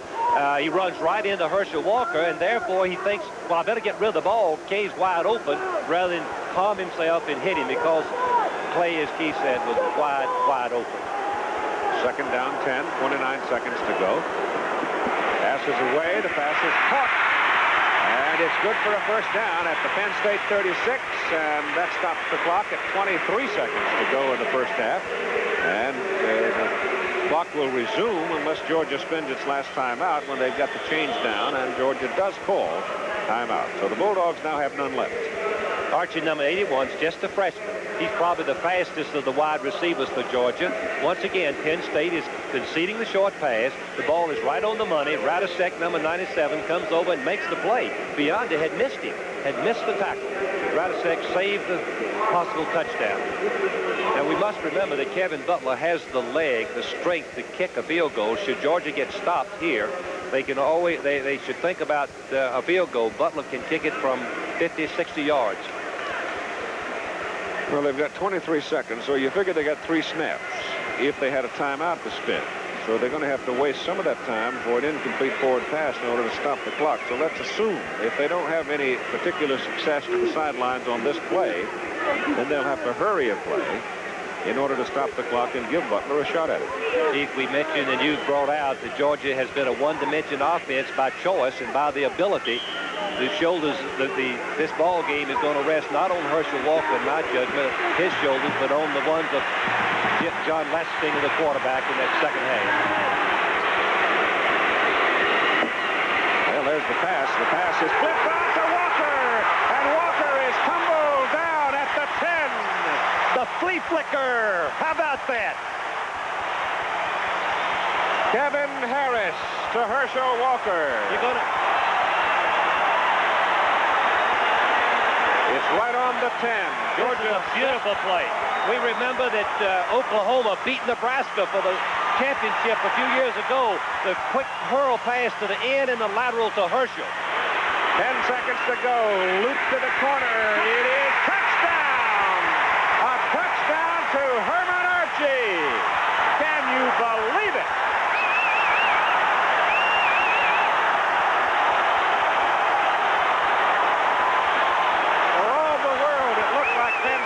go to the clubhouse with a 20-3 lead at halftime, dominating the ball game.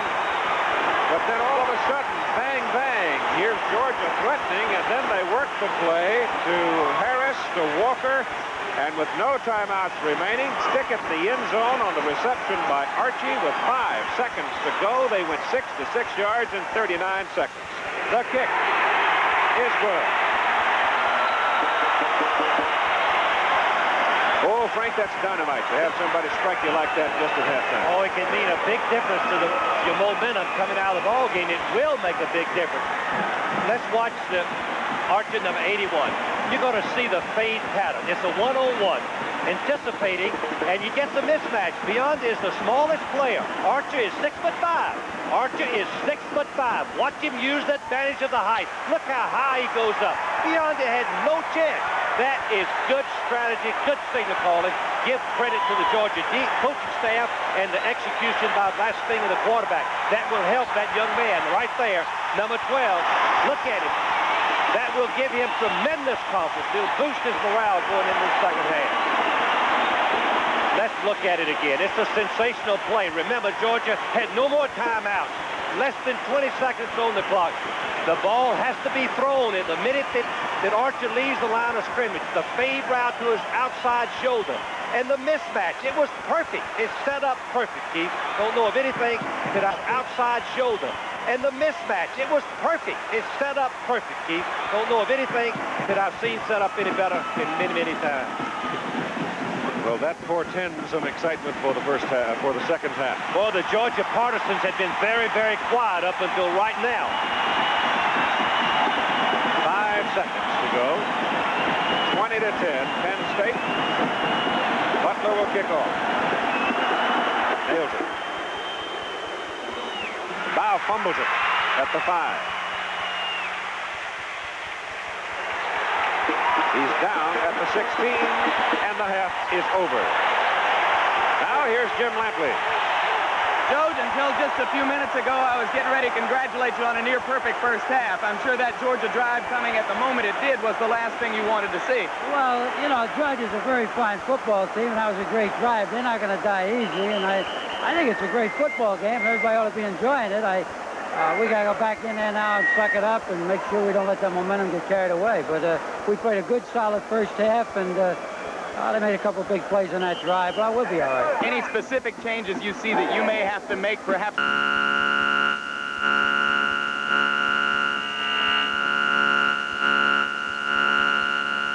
Big plays on it as a result of their coming.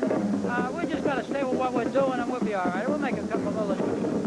Okay, don't let them get complacent. I'm sure they won't after that last drive. Joe Paterno, the coach of the Penn State Nittany Lions. So, it is halftime now in the Superdome with Penn State leading top-ranked Georgia 20 to 10. We'll be back with halftime activities after this message and a word from our local station. The ball and stay in this ball game where they don't have to get into passing situations and desperate. Massimo Mondo will kick it off now for Penn State. Herschel Walker and Keith Montgomery are the deep people to receive as we go with the second half of play. And they still won't give it to Herschel. It's bobbled around, and it is picked up by McCarthy, the fullback. And Chris gets it up across the 35 out to around the 36, maybe the 37. We'll see where exactly they put the markers down as we open with Lastinger, Walker, Chris McCarthy at fullback who just returned that kick. Chuck Jones and Kevin Harris. The offensive front, Harper, Weaver, Radloff, Brown, McIntyre, and Norris Brown. With a lot of the time, you've got your double tight end alignment in there with Clarence Kay at one end and Norris Brown at the other. Right now, you've got Chuck Jones. You just run out of your picture as a wide man. Penn State is showing a 5-man defensive front right now. And penalty flags fly on it as contact was made along the line of scrimmage. So we'll see what that's about. It's going to be a procedure call against Georgia. Bulldogs were not set. Here's the secondary defensively for Penn State. That's a whole bunch of them there. And we zero in on 5'8", 170-pound Dan Biondi, 4-year letterman. Ball foul. Roger Jackson, the cornerback. First down. And Harry Hamilton, whose name we've called a lot tonight. Mark Robinson, who's made 2 big plays. for Penn State is free safety, with Harry Hamilton being your strong safety. So it's first down and 15. The ball moves back to the Georgia 31. The procedure call going against the Bulldogs. And Lastinger gives to Herschel Walker. And Walker is zeroed by Greg Gattuso. Boy, he just locked his legs as he tried to make his cut. Steve Sefter is the defensive end at 232 pounds. Greg Gattuso, the big redhead who just made that play, 262. Dave Ofer at 239, defensive tackle, and Walker Lee actually has played a fine ball game at 235. The backers, Ken Kelly, 98s outside at 223. Scott Radisek, 244 in the middle, and Dave Paffenroth at 234 outside. Here's Lastinger on a roll on second down and 15. Up it goes short. The pass thrown up the sidelines and bouncing right in front of Biondi, and there are the numbers at halftime. These stats don't really reflect the first half play. Penn State really dominated, but Georgia leads in first down, leads in rushing. We expected that, but Penn State way out in front in passing. Penn State leads in total yards. The number of plays and the time of possession are not indicated of the play, because Penn State has had over 11 yards on every first down attempt. Third down and about 16, 17. Lastinger, a deep drop. Goes over the middle with it, and the pass is complete to Kevin Harris. The ball is at the 45 of Penn State. This is a reversal of strategy. Georgia seldom would throw in the middle, except they have to against Penn State on long yardage, and you're going to see Harris come right in the middle. A beautiful throw. Lastinger got his feet set and laid the ball over the linebackers. Harris is going to come in behind the linebackers deeper than they dare drop or risk drop, because they've got to play the draw play on Walker. The defensive backs are back defending deep. The opening was there. First down just short of the Penn State 45, and Walker straight up the middle for about 5 yards. Now they'll mark him at 4. Be second down and 6. I tell you, Frank, I got the feeling, I felt it, I said it. I guess what, this morning when you and I were sitting visiting, that if the youngster Lastinger keeps his poise, he could have a big day tonight. The key is his performance. He's got to be able to read the coverages, not beat him. His saving grace has not been making and avoiding not making mistakes. If he can do that, they've got a chance. Going deep for Archie. He dropped it. Oh, my goodness.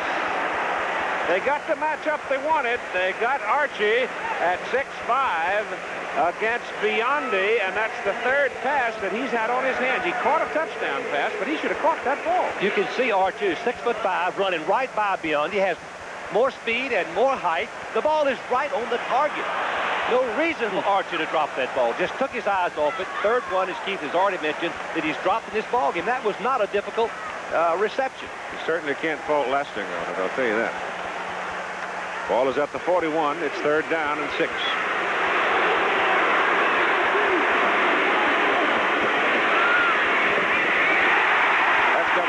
Interference, but Harris comes down to the ball anyway because the Penn State man had tackled him. Dan Biondi is asking for some help. He is now going to the sidelines and saying, "Coach, you're picking on me. Get somebody else out of here. I got to get a breather." Keith, you're always trying in your passing game to get the physical mismatches, but the big thing is Lastinger's confidence. As Harris is going to go down and curl, the short man, Clay, is in the flat, and Hamilton covers Kay in the flat, leaving the open receiver, Harris, and you can see the interference, meaning contact before the ball got to the receiver, but more importantly, a critical first down. Ball is just short of the Penn State 30. It's first down, Georgia. And the ball goes to Herschel. Trying to go to the outside. Shakes a leg to the right, cuts it back inside, and gets down to about the 26. Give him 4. Chris Sidner made the tackle. The point should be mentioned for all of our football fans. Penn State's defense is predicated on stopping the run and doing the best they can against the pass. Let me give you an illustration. Boston College passed for 595 yards against this football team. Hostetler from West Virginia passed for 350 yards. Walker again. And he's to the 23. The point I'm trying to make is that sooner or later, Georgia will be able to possibly hurt them passing. in those intermediate zones. Georgia right now is looking at 3rd down and about 3. Might be a short 3. With 11 minutes and 50 seconds, and Herschel now closing in on 100 yards in the ball game. See if they stay with the book. The book says run here. Outside the Walker. Got his first down. They're punishing him, but he seems to shrug it off. He's a good execution on the option play, but wide receiver Harris makes a tremendous block on Biondi. Watch Harris. Receivers on Georgia football team are taught to do more than catch the ball. Look at the roll block by Harris, number 20, which frees Walker to make the first down with the run. The ball is marked just inside the 17. Walker now is over 100 yards. 22 carries, 101.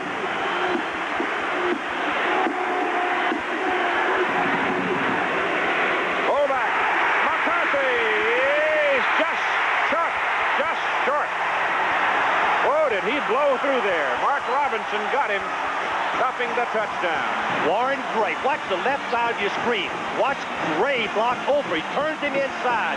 Watch McIntyre, number 74, block Radisek all the way back. Radisek could not make the play. Tremendous blocking. Quick hitter by McCarthy, the blocker for Herschel Walker on most of the occasions, down to the 1. They are just short of the goal line. First down and goal to go, and Barry Young is in there. 2 fullbacks. Penalty flags all over the place. Georgia ran on the quick count. I'm not sure what the call is going to be, but Georgia ran on the quick count the first time during the ball game. They don't need a penalty. I think they might have one.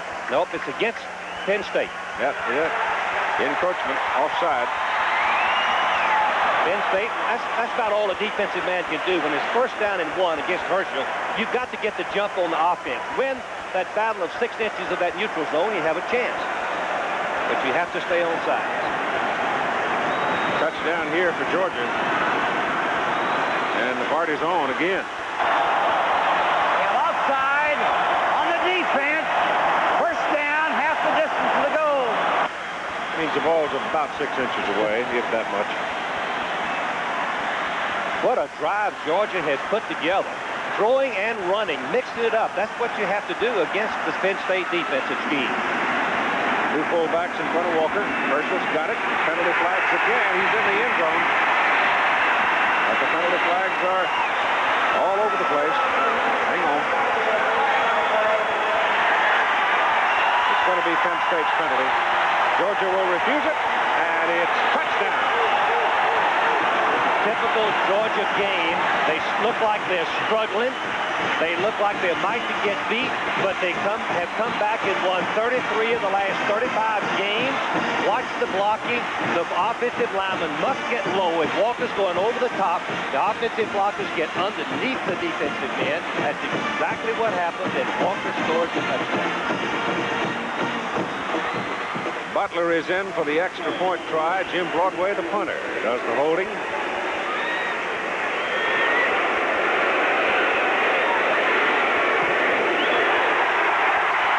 Good. 10 minutes and 37 seconds to play in the 3rd quarter. Penn State 20, Georgia 17. And the party is on. Both sides yelling now as Georgia sticks it in the end zone. 20-17, a 3-point Penn State lead. 10:37 to go 3rd quarter. And the Bulldogs, Butler will kick it off.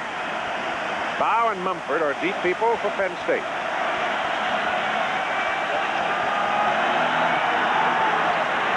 That's a high hanger. A yard deep for Bow. 4 people in front of him.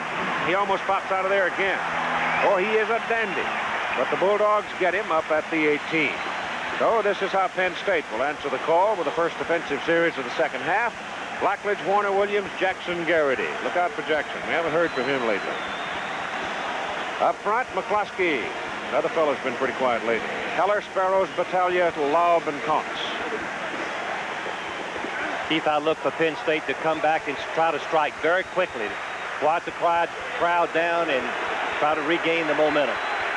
You got Jackson and Garrity wide to the top of the picture. Ball goes to Kurt Warner. And Warner is up to the 25.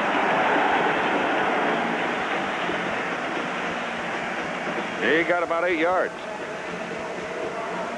The Georgia defensive group, Ronnie Harris. Cornerback came from San Diego Junior College. Anthony Flack, first freshman ever to start for Vince Dooley from Greensboro, North Carolina. Terry Hogue, the only Texan on the Georgia squad. And Jeff Sanchez came to play free safety from California Junior College. Ball again goes to Warner. Good. Blocking up the middle, and Kurtz got a first down at the 36. Here's from the end zone. Look at the blocking. You can see the Laub, Dave Laub, number 60, makes a tremendous block on Thurston, number 60 also. And you see Warner's cutting ability. He cuts right back. Black misses him. Finally, some of his teammates get him down, but not before the first down. At the 36, Warner now 11 carries for 71 yards. Georgia still playing a 4-man front as Carver drops off into the short zone area. Blackledge goes short to John Williams, and Williams is caught and dragged down at about the 39. The defensive guys up front for Georgia: Dale Carver, 215-pound end. Freddie Gilbert, 230-pound tackle. Kevin Jackson in at the middle guard position, 245. Tim Crow at 235. And Stan Dooley, who scored a touchdown after Carver had blocked the kick against Clemson in the opener. Tommy Thurston and Will Forts. Will Forts is out of there with a sprained ankle. We may not see him. Nate Taylor's doing the playing right now, along with Knox Culpepper. Blackledge on second down and 7 gives to John Williams. Williams is thrown off his route and then gets tangled up, and Jimmy Payne puts him down. Will Forts, number 42, is back in the ball game. Evidently, his ankle did heal, and he's playing the linebacker position. They need his quickness, because he can work that short zone pretty well. Both Georgia linebackers have the speed. They're not very big. Forts is less than 200 pounds, but his defense, he can get back in those deep curl areas that Penn State attacks so effectively. It's 3rd down and 7 for the Lions at the 40. And Todd Blackledge getting some pressure, and they've got him. Carver, Dale Carver. The key for Georgia in this football game is putting some pressure on Blackledge. You're going to see the blitz. Thurston, number 60, but Carver from the right of your screen runs right over the blocker, number 96, and the defensive backs have done a great job. Carver and Thurston gets to him for the sack. 3rd time they've been able to put Blackledge down. Jacques Amaro comes in to punt for the Lions. Loss is back inside the 30. Well, gets it out of there, and it's a howitzer shot running Jimmy Harrell way back to the 15, the 16. And Harrell comes across the 20 and a penalty flag. Might have a clip. 55-yard high hanging punt, and I think Georgia clipped. Giacomaro had only been averaging 38 yards during the season, but he is really booming that ball. Let's see what the call is. His kicks have been 55 yards, 46, and 55 so far today. And that's illegal blocking. So Georgia's going to back up some on the penalty, trailing by 3. Timeout. Georgia will start. The football is just inside their own 9. 7:20 to go in the 3rd quarter. The illegal block, blocking below the waist on the return. Backing them up to 5. Now it is Wisham, number 6, coming wide to the right side along with Archie. Double wide right. Lastinger gives the ball to Herschel Walker. And Walker is brought down at the 7 for a loss of 2 yards, and Greg Gattuso makes the tackle. These coaches are always talking about field position, and Georgia has had atrocious field position throughout this game, but Georgia has been able this year to come from behind in 7 of the 11 games. They find some way to win. They look like they're struggling. They don't seem to be doing anything extremely well, but they come back and win.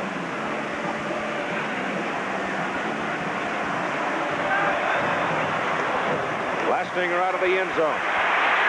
Throws it as far as he can. Archie is down there, and it is intercepted. Picked off by Mark Robinson. Herman Archie lost sight of the ball Robinson gets loose, and he's a powerhouse of a runner as he brings the ball all the way back inside the 40 to the 37.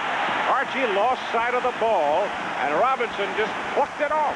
Well, Archie was getting pushed as he was going down the boundary, and finally you can see Robinson, number 32, is an All-American football player this year. As soon as he establishes eye contact with the football, he becomes the receiver. He has the advantage, and you can see what a fine football player he is. Archie cannot get him down, and he heads north and south and makes a fine return.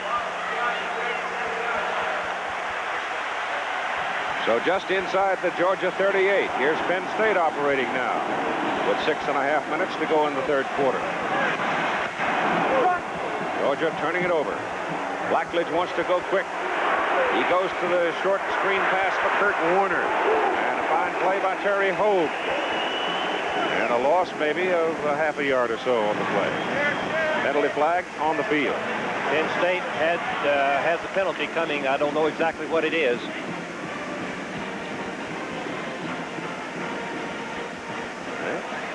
That's what it is. Terry Hogue is one of the great football players that Georgia's had in a long time. He's a consensus All-American. He intercepted 12 passes this year. In talking to Bill Lewis, the defensive coordinator, yesterday, he said Terry can anticipate the passes so beautifully. He can read the opposing quarterbacks. He gets the break, and he's around the football. That was a perfect illustration. Hogue, number 14, is coming up, and up the right of the screen, you're going to see a clip by the lineman coming out. We'll try to get his number, blocking from the rear, illegal, dangerous. That's why it's in the rule book. 59, Battaglia, the center, makes the illegal block. Now it's 1st and 25. Big break for Georgia, Keith. Yep. Yes, it was. 1st and 25. In penalties, Penn State's been flagged 4 times for 36, Georgia 4 times for 26. The ball comes all the way back to the Penn State 47. Jimmy Payne and Freddie Gilbert, the premier rushers for Georgia, both in the ball game. They move up into about a 7-man front there, too. As Kurt Warner goes hunting for the sidelines and crosses midfield, and he's stumbled out of bounds at about the 48. Georgia defense, similar to Penn State's. They scramble, they fight, they do everything they can to create confusion and get penetration and throw the ball carriers for a loss. Georgia's not big enough to line up head up with the Penn State offense. They just they outweighed about 30 pounds per man. They get in the gaps and try to penetrate, or get on the shoulder and penetrate. As we look at Joe Paterno. Don't worry, don't blame him.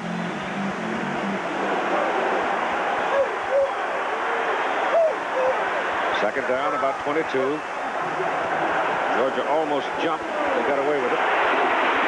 There's a little pass bounced in front of John Williams. They're trying to set up a screen for John Williams with Kurt Warner and Battaglia out in front of him.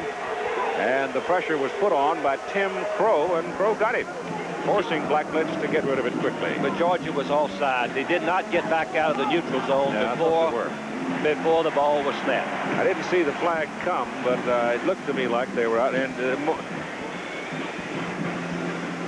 you can see that while you watch this, I want to interject one thing here, though. You can see that it's obviously encroachment, but Kurt Warner is hobbling off the field.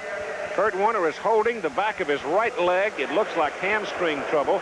And Penn State's big running back is leaving the ball game. I thought that perhaps a little more important than the encroachment there. Offside on the defense. Kurt Warner had a pulled muscle last year and missed part of the season. Pulled muscles are things that are slow to get well, and they are very, very dangerous to play when they are tight and they feel the leg pulling in that part of the. So you take him out of their offensive scheme of things, it becomes a little different ball game, doesn't it? Now you got to move Johnny Williams back into that tailback position probably.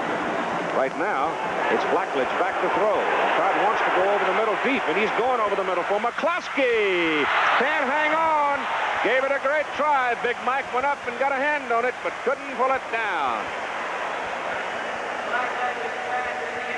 You can see McCloskey has the speed.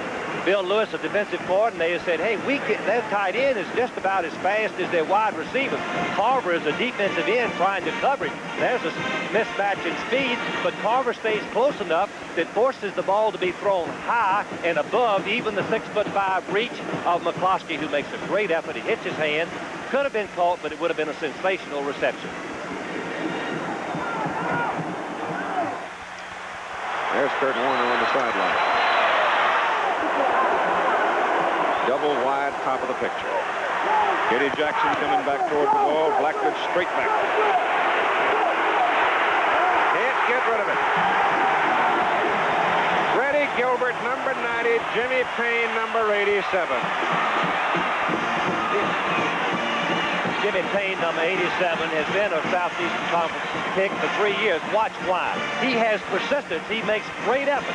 You block him every once in a while. You knock him down. He gets up. He's not going to give up. He's going to come right after Blackledge, and along with his teammate Freddie Gilbert, they sack him on 3rd and long.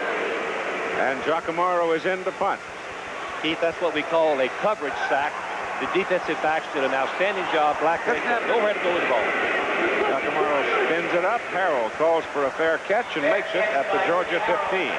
Georgia's got the ball, but the Bulldogs still have poor field position. With 5:01 to play in the 3rd quarter. And Penn State leading the Bulldogs by a score of 20-17.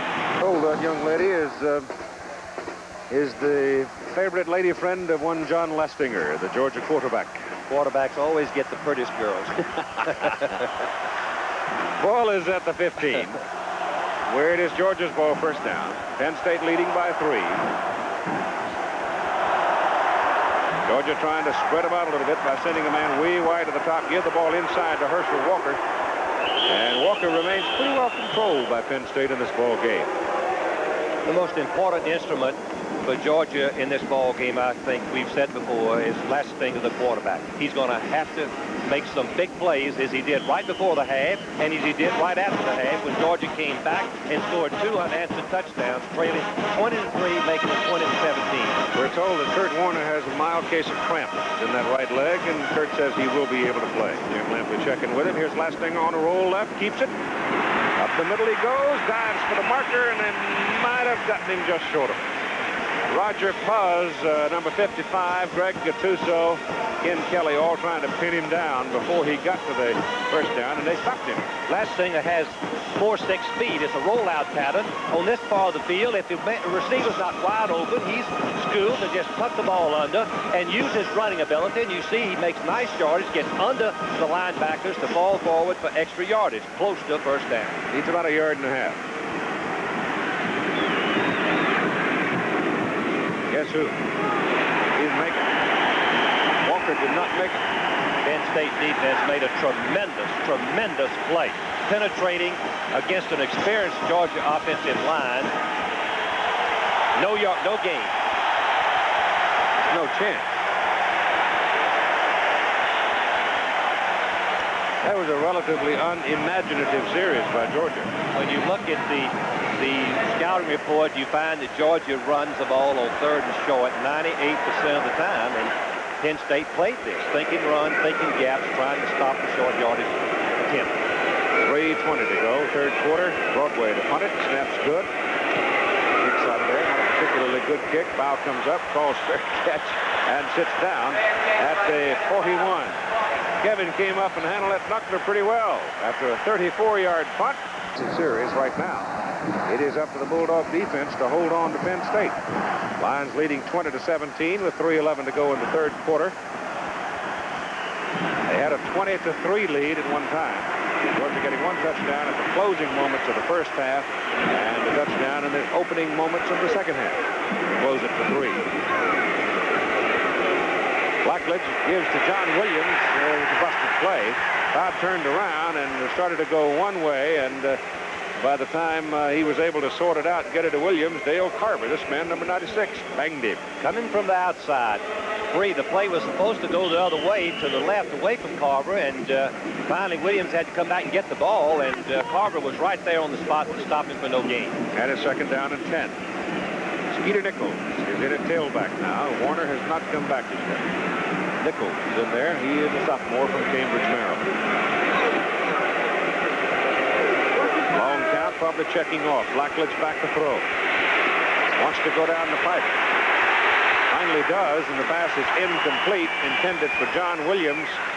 And Todd Blackledge takes a lick from number 90, Freddie Gilbert. ABC's NFL Monday Night Football, Dallas and Minnesota. They are going to play in Minnesota in the Dome. They've fixed the holes in the roof, and they'll play it at 9 Eastern Time, January 3rd, the Cowboys and the Vikings here on ABC. Blackledge is out of where is Blackledge? Did he leave the game, or they just thought he treat the hand? No, he's still there, but I saw him looking at that hand, Frank. Penn State is 1 out of 8 on third down conversion. Surprisingly. Well, he's going to put it up, so I guess the hand's all right. Gilbert's after him. Gilbert gets it.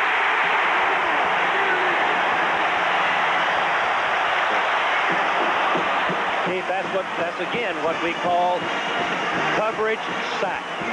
Blackledge, France watches. He has a good 4.5 seconds. Give credit to that secondary. The receivers are going all around. Finally, Gilbert, who was a track man in high school, comes all the way across and catches Blackledge for the loss. That's the 5th time now they've put him on his back. So they've sacked him 5 times, and Penn State's got to punt it. Penn State has not scored in this the third quarter. Straight up by Giacomaro. Out of bounds. He shanked it too, Keith. Right up the silo. Not much in it. And Georgia gets the ball now, and they get good field position. With 1 minute and 37 seconds to go in the third quarter, it was an 18-yard punt.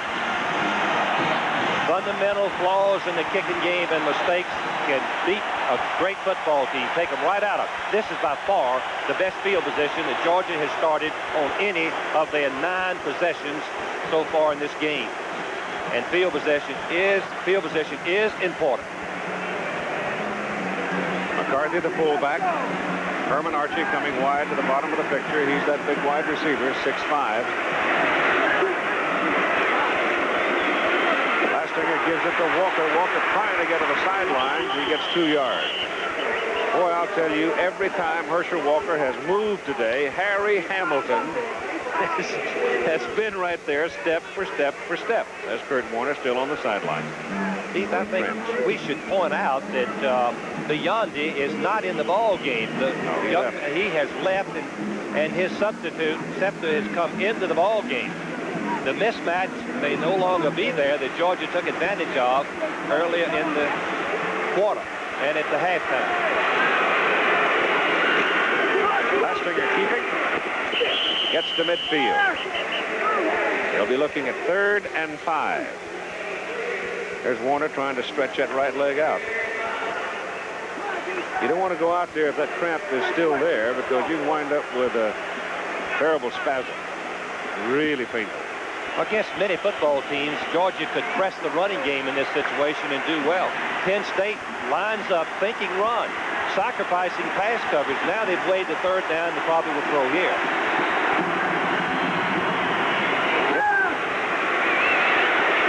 But he's waited too long. Now he's got to run for his life. Gets it off, throws it in the crowd, and it's intercepted.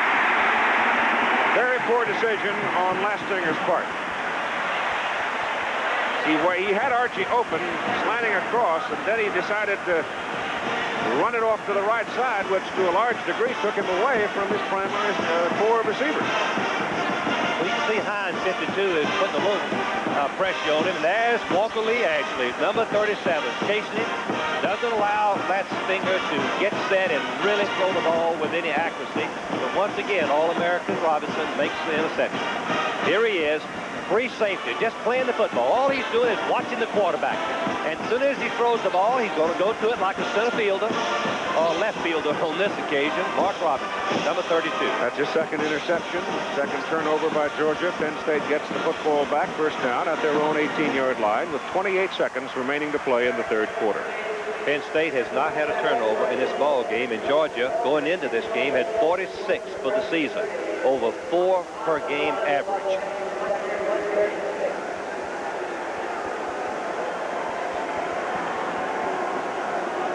And apparently the clock didn't roll, so they're taking just a moment here to run some seconds off of it.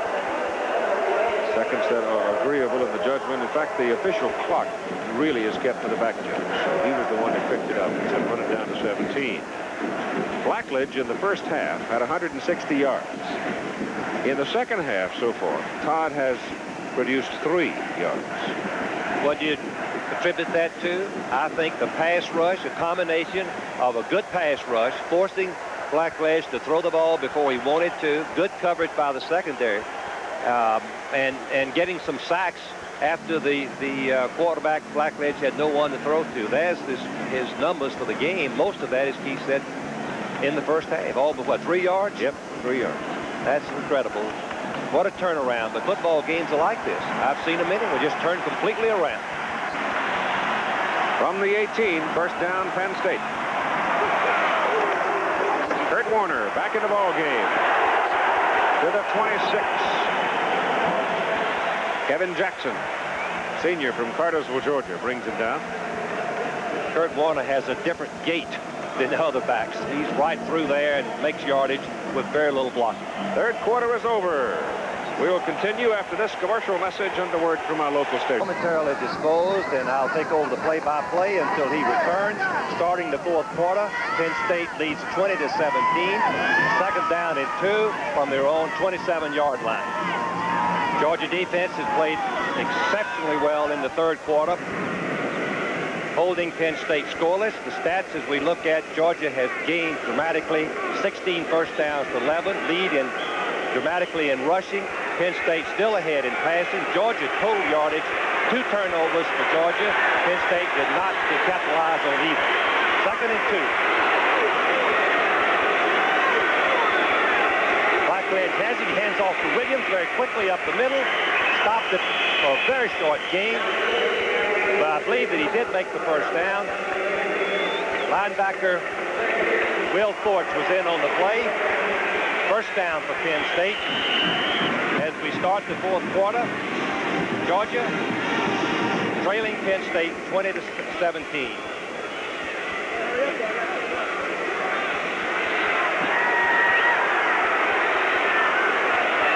Keith Jackson is back now.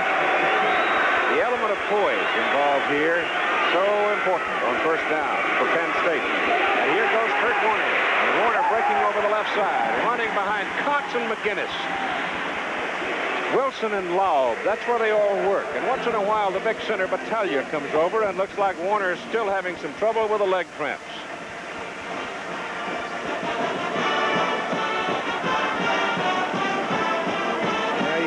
Those things out, because they just get worse and worse and worse as the day goes on if you don't get them out of there. Sometimes you can't. 14 minutes and 27 seconds to play. And Penn State sitting on a 3-point lead, and we're going to have to take timeout now for Kurt Warner. Warner with 95 yards on 14 carries. If you've got what it takes and really care, there's a special penalty. And they're moving it. Second down. Gain of 4 on that carry by Nichols. Second down and 6. Warner is back. You can keep Kurt Warner in there. Your running game is as potent as anybody. And here's Warner going to the outside and gets a first down for Penn State as he reaches the Georgia 48. Jeff Sanchez finally got him out. The third consecutive first down, running the ball. Old friend David Hartman out on the sideline with the Nittany Lions.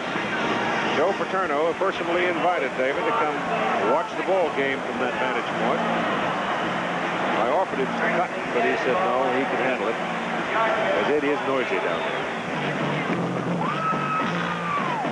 Warner now, 15 carries on 101 yards, 2 touchdowns, first down, Penn State, Georgia 48. Lions have got a drive going here, a time-consuming effort too. But now Blackledge is going to put it up on first down. He's going for the bundle. Garrity! Touchdown!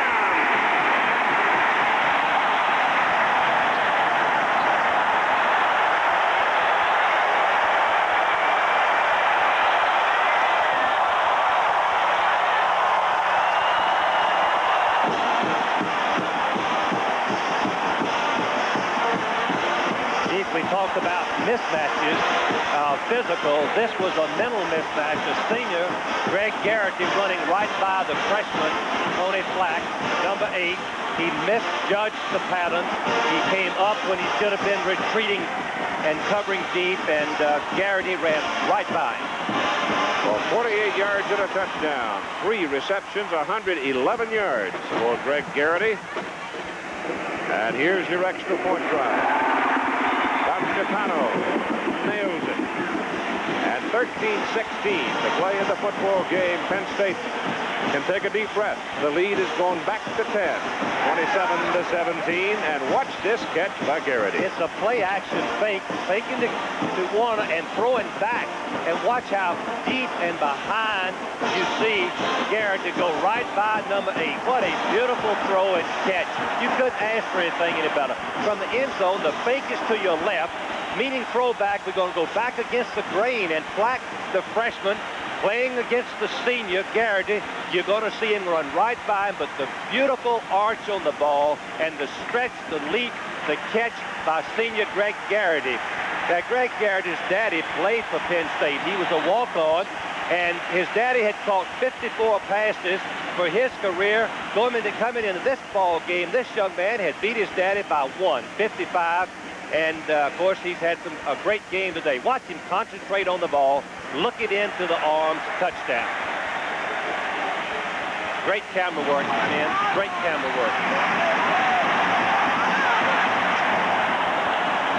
So now, a little bit of the air's gone out of the Georgia comeback balloon here. See if the Bulldogs can muscle it up and start one more time. 13-16 left to play in the ball game. Massimo Manca will kick it off. It is Herschel Walker and Keith Montgomery, the deep people for Georgia. Go to Montgomery at the 5. Lost his footing. I guess maybe he was trying to make a cut or something, but he just simply stumbled and fell down. 6 plays, setting up the touchdown pass by running on 7 consecutive plays. Total offense for Penn State. They've gone ahead of Georgia 286 to 282. On first down, Penn State has made 272 yards on first down. 14 total on the other downs. That's remarkable, Keith. It really is. First down has been their big play all day. Lastinger gives the ball inside to Chris McCarthy, the fullback, and he gets 1 yard. Ken Kelly, 98.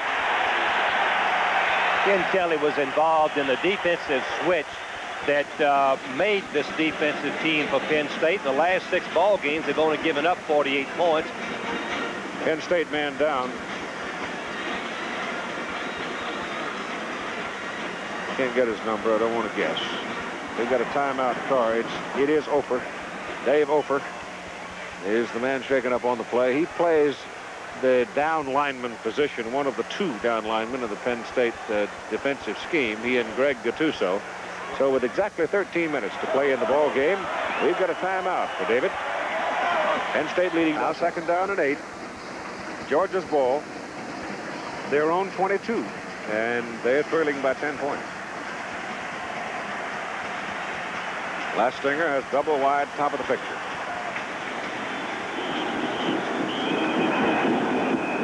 Walker Lee Ashley was motioning somebody along the front, had moved for Georgia. And I think the Bulldogs are going to get hit right here with 5 yards. They are for procedure. And here comes that word again, poise. Keith, you're exactly right. Georgia is, they're very quiet. Their bench is quiet. Their fans have a little bit in awe. That long touchdown pass stunned everyone as we look at the scoring.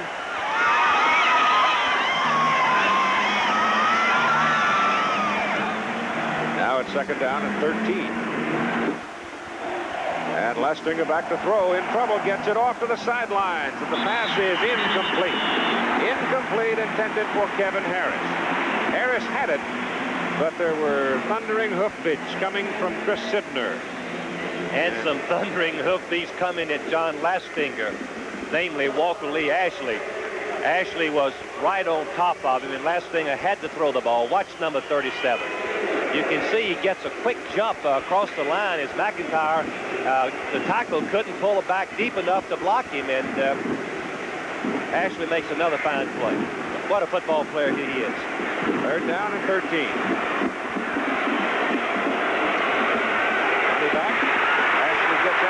but Lassing pulls it down and runs it out to the 25. That will not be a first down. So Broadway will come in to punt. Keith, I'm getting to where I'm excited just watching Kevin Ball catch these punts. Yeah, he's a dandy, isn't he? That's one of the most effective plays that Penn State has had, returning Georgia's punts. Kevin Ball has been sensational. Number 11, there he is. As you said, he's got the guts of a Berkeley. He's going to catch it and return it if he possibly can. This will be the 6th punt of the ball game for Broadway. Lang's a good one. Foul backs up. Fair catch. Oh, he let common sense invade the circumstances for the moment. And makes the fair catch and gives Penn State the football. First down at the 28 after a 48-yard. Critical possession for the Georgia defense. They need to create something to cause a turnover if they possibly can. Penn State goes to Kurt Warner. And Warner goes for 4 yards from the 28 out to about the 32. And we move inside 12 minutes. Clock running at 11:50. Penn State leading by 10, 27-17. Joe Paterno has had undefeated teams before, but he has never won a national championship. And Kurt Warner again having leg cramp trouble. One thing that we should point out that when Kurt Warner has rushed for over 100 yards, their Penn State's record is unblemished, 17-0, and he just went over the 100-yard marker right there. What a football player this young man is. He is in a different dimension than Washington. He kept falling down with leg cramps, and he was a sensational player, Heisman Trophy. Heisman Trophy, that's right. And finally, the Washington trainer, Bob Peterson, went over there and said, well, his pants are too tight. And he cut the pants loose, and Joe went on and they beat the Huskies. I would have fired the trainer. Second down and 7. Here comes the blitz. And it works. Knox Culpepper, sophomore from Atlanta, Georgia, made the stop on the Penn State ball carrier, John Williams, and Skeeter Nichols it was. And so it is third down now and 9. Once again, Penn State has passed on 92% of the third and long situations. Will Georgia defend and rush only 4 or come back with a blitz as they did on the previous play? Well, what they've done... Come on, David, you'll lose a finger. He looked pretty good. Good baseball player. Get out of there. Here's the blitz again. Third down, and they're going. And the heat's on from the backside, and a whistle stops it.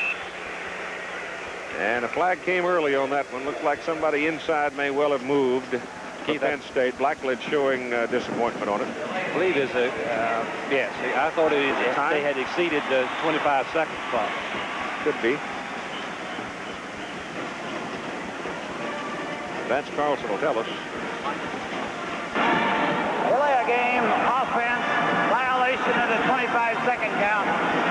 Third down. When you coach for 25 years, you can sense those things. Oh, you feel them. I felt myself, hurry up, Todd, hurry up, as if he was playing for my football team. 5 flags, 41 yards on the lines now. Well, Georgia's got that decision. They telegraphed the rush last time. Now they fear they're going to defend. Third and 14. Blackledge back, looks at Jackson. He's covered. Goes for him anyway, and he gets the catch.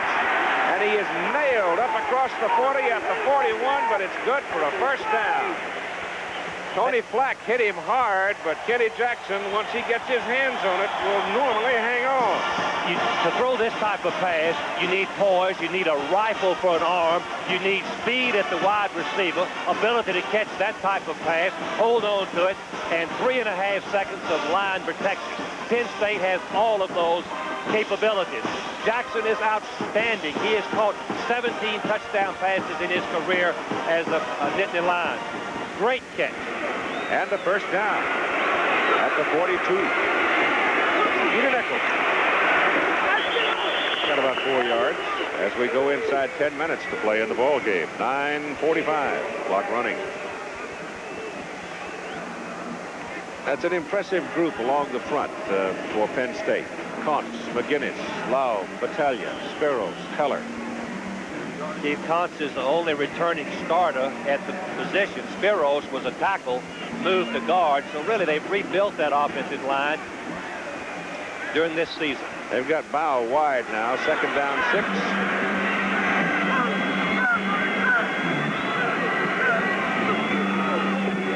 Blackman stands up, goes quickly, throws behind Greg Garrity. Incomplete. Todd now 12 of 23 for 228 yards in the ball game. He has very definitely been the key. I'm very impressed with Todd Blackledge. When you throw those deep intermediate passes in behind the linebackers, they are the ones that are most likely to be intercepted. Georgia had 35 interceptions going into this game, and they've yet to pick off one of Blackledge's throws. 2 out of 10 on 3rd-down conversion. They're looking at 3rd and 6 here. They give the ball to John Williams. And look at Johnny Rumble down to the 40 for a 1st down.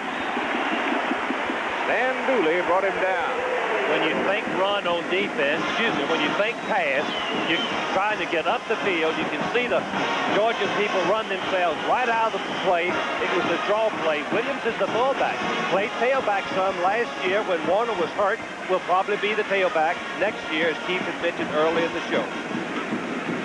And here's Penn State sitting on the Georgia 40, leading by 10 points. They put it in the end zone here, and I think the party's over. The party is on for Penn State. They'll take a gamble at it if they can get another touchdown at this point in the game. Well, let's set the scene, Keith. If I had the responsibility of calling the Georgia defenses against a team that has tremendous speed at the wideouts, a tight end that's an exceptional receiver and blocker, 2 runners like Williams and Warner, plus a passer like Blackledge, what do? You can't punt when you're on defense. Go after them. My reaction is go after them. That's a good point. That's all that they've had success with is mostly rushing and blitzing. But they got burned on that deep pass. They got burned on that long pass play because Tony Flack, the freshman, just simply misplayed it. Here's John Williams again. And Georgia gets him at the 36 after he picked up 4 yards. This is the most points scored against Georgia since 1979 when Auburn beat them 33-13. The Orange Bowl, 3rd quarter, LSU 17, Nebraska 14. Oh, the Bayou Bengals sneak that one out of there. LSU has a talented football team. They're young. They're very young. Except the senior quarterback, Reicher, is outstanding. He had a great senior year for him. 3rd down and 7. Just outside the Georgia 36. Blackledge gives to John Williams to the sideline. And he's tumbled out of bounds. Stan Dooley, number 50, got a hold of him. But Williams is a big, stocky, strong fellow. He stands 5'10", but he weighs right at 200 pounds. Keith, an amazing thing is that Williams runs a 4.4. The coaches tell me he's just as fast as Warner. Decision time, it looks like that the Paterno is going to go for it on 4th down. Yeah, he's got to go, what? 2 yards. Yeah. Yard and a half. Really a yard and a foot. That's 4 feet is the distance. He's going to spend the timeout to talk it over. So Penn State will have 2 left. Leading by 10, 7-17 to play with Ralph Giacomo in punt formation. The reason you would think they're going to punt it is because Ken Kelly, who is a linebacker, is the principal blocker in the center formation for the punter. They could snap it to Kelly, and he might take off, but they don't. They go to the punter, and he just pops it up in the air, and look at that. He tried his dead level best to hit a knuckleball and kill it somewhere down inside the 10. Instead, he wound up with a perfect spiral, and it'll come back to the 20 for a touchback. Kind of like hitting a golf ball. When you try to hit it easy, you hit it further than when you try to hit it far down the fairway. The Cowboys and the Vikings coming up on ABC's presentation of NFL Monday Night Football at 9, 8 Central Time. A couple of playoff teams bumping heads. Dallas, of course, looking very, very strong. And the Minnesota Vikings have had their troubles, but because of their schedule, tougher opposition, they have been able to find their way into the playoffs. Herschel Walker's out of the ball game. Oh, here is Jones going for an option to Archie, and it is incomplete. He got his hands on it. Herman Archie As Chuck Jones was swinging to the right, trying to throw the ball deep, Chris Sidner among those there. There were two people there, and I think Sidner's the man that spoiled it. Those kind of plays are good in the first quarter when you have momentum. As you can see, Penn State was not fooled. They're expecting some tricky play. They expected Georgia to do something extraordinary, different from what they've done, and they were ready for it. Beautifully played.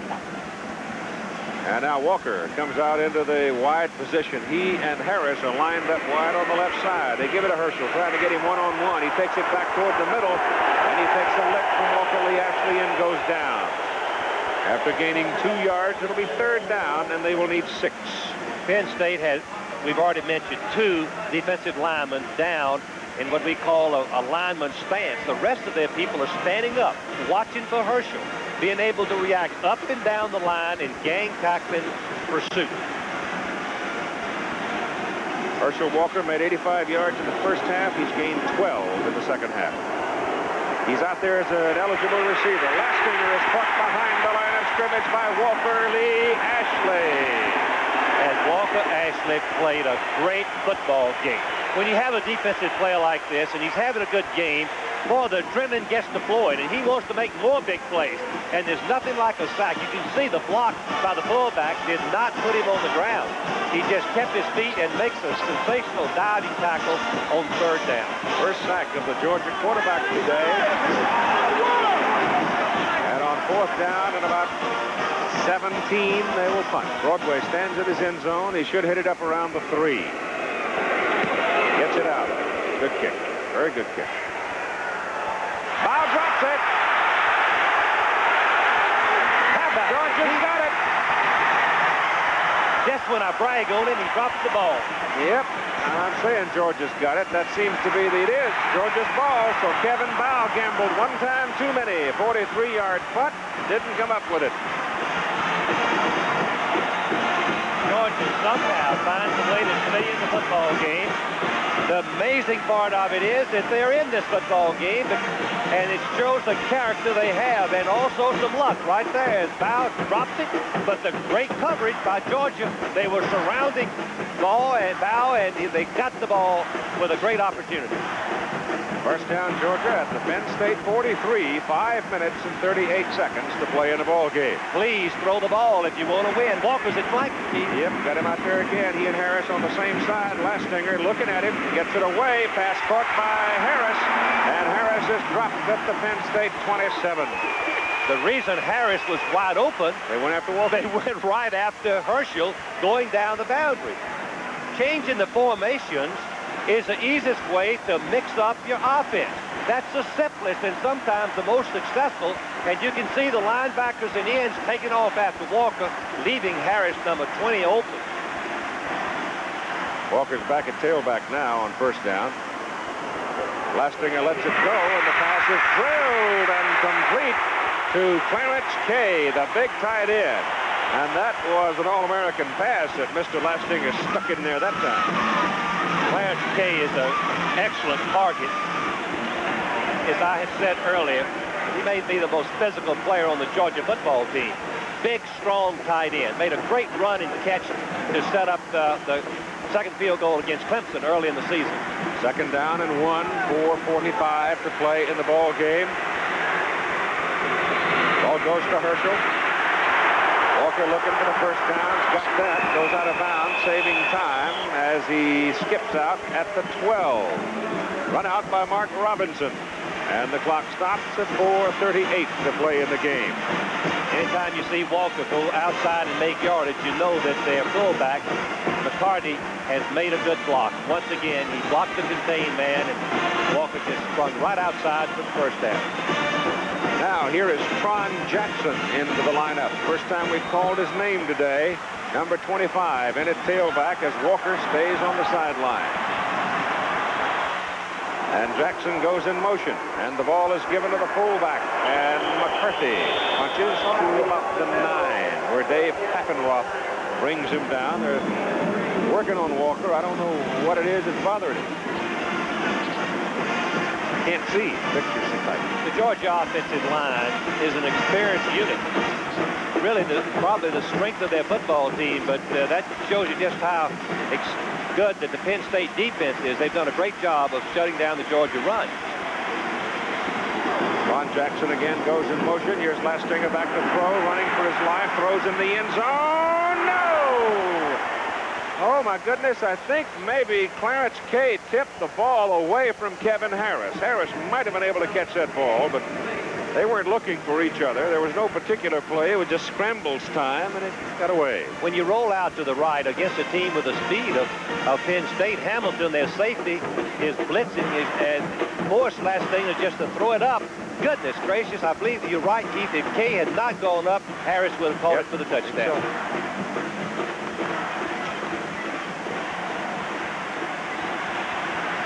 We're told that Herschel Walker's shoulder, right shoulder, popped out, but you know what? Popped back in, and the big horse is back in there and throws a block.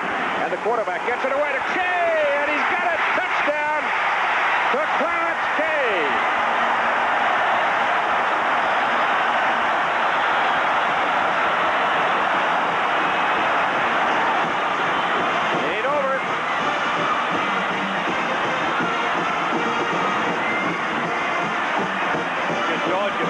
Game out, punting the ball on 4th and 1. Penn State's decision to go back to a very, very costly one. Great throw by Lastinger. Tremendous and a great catch. Look how wide open Kay is. Number 23, Cunningham, was completely fooled on the play. He went across the line and was covering Norris Brown going to the right of the Georgia team. Lastinger took a pretty good wallop from Ken Kelly. Then big old Ken reached down and picked him up, patted him on the rump, and sent him on his way to the sideline. So the youngster comes up with a big play. Keith, Georgia is looking for two. They have won the national championship 2 years ago. They are not interested in a tie. And we should mention that Division 1A is the only part of the NCAA that doesn't use the tiebreaker system, so Georgia's not going to take a chance. Which is really ridiculous. They should have a tiebreaker system in Division 1A. Well, if they can get two, someday we will. Make it 27-25. They're going for two. And with Butler, you know, Butler can burn you from 60 yards. Georgia's thinking there's 3:54 left to play. Georgia trailing by 4. The option is, do you go for one and hope you can get the ball back and kick a field goal and tie? No, that's no good for Georgia. They want to go for the national championship, and I respect them and admire them for their decision. All right, Tim Case has come in now. He is a center, but he has come in replacing Mike Weaver. So they get Tim Case, a tall fellow, in replacing Weaver. Unbalanced line to the right, Chief, and a flood. They're going to go right. Give it to Walker, and Herschel is hit, fighting, hit, stop, don't make it. Well, Georgia's not hurt on the play. If they're going to go for the national championship, a field goal wouldn't help them anyway. They've got to score, even if they made that two. I think it's a good decision, even though it didn't work. I agree. I think it was a good decision. It does not work. There's a Penn State man shaken up on the play. 3:54 sending out its receiving team and have sent out defensive backs, receivers, running backs, people with good hands. And they're lining up. There's Joel Coles lined up there.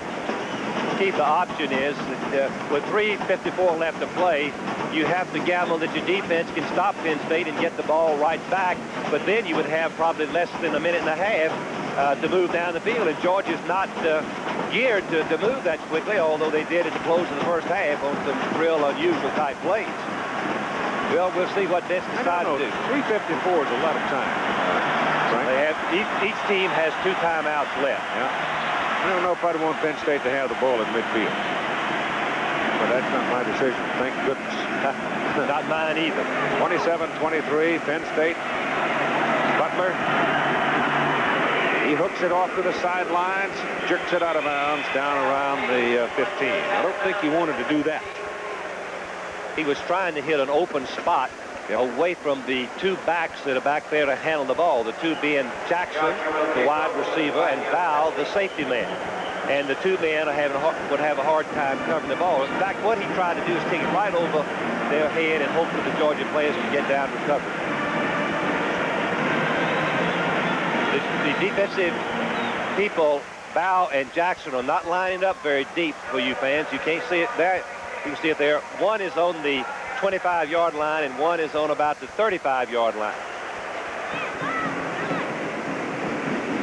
Well, they're giving Georgia, or giving Butler in this particular instance, well, see, now Bow's going back. He's going back to about the 25. Butler's going to hit this one from his own 35 after the 5-yard penalty.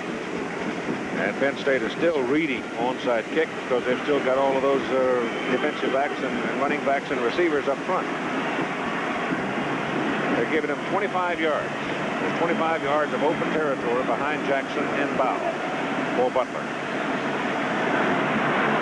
He hits it. He wants to stop the ball before. He's got it. What a great kick.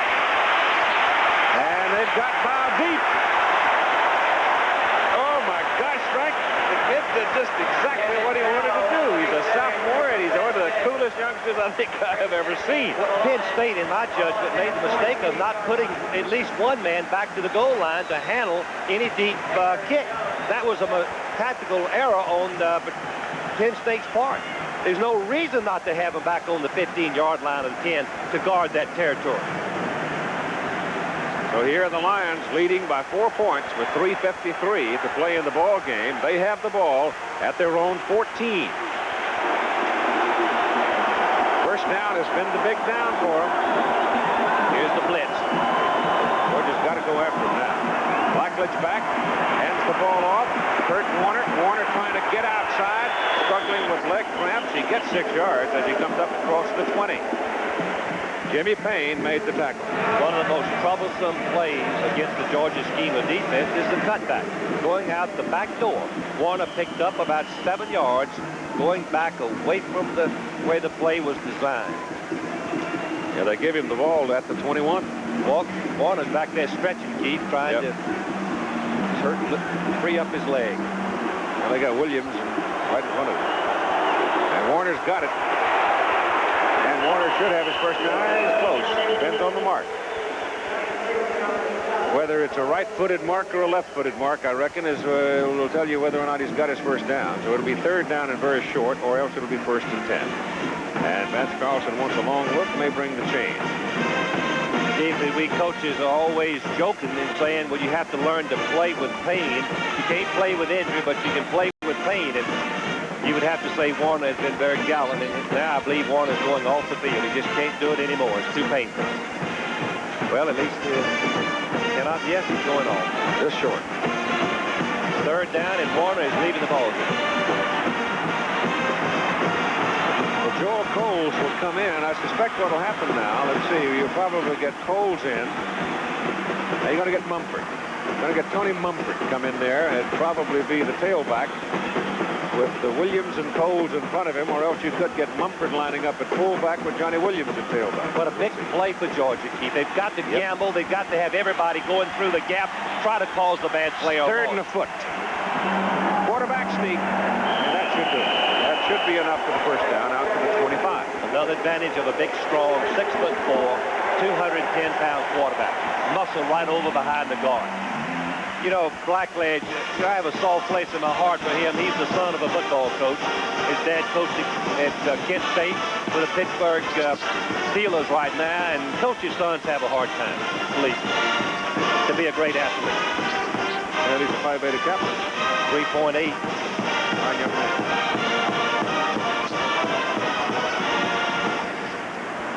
2 minutes and 45 seconds to play in the game. Penn State's going to get hit here with what? Obviously an offensive lineman move before after he'd taken his stance in the 3-point stance. He's restricted. He cannot move. Well, that's a break for Georgia. Still, Georgia has what, Keith? 2 timeouts left. Yep. Both teams 2 timeouts left. Well, let's put it in perspective. 2:43. If Penn State keeps the ball on the ground, Georgia uses both of their timeouts. Ball foul. That end was covered. He cannot move. First down. Georgia uses both their timeouts, and they fail to make the first down. Then Georgia will have about a minute and probably 15 seconds to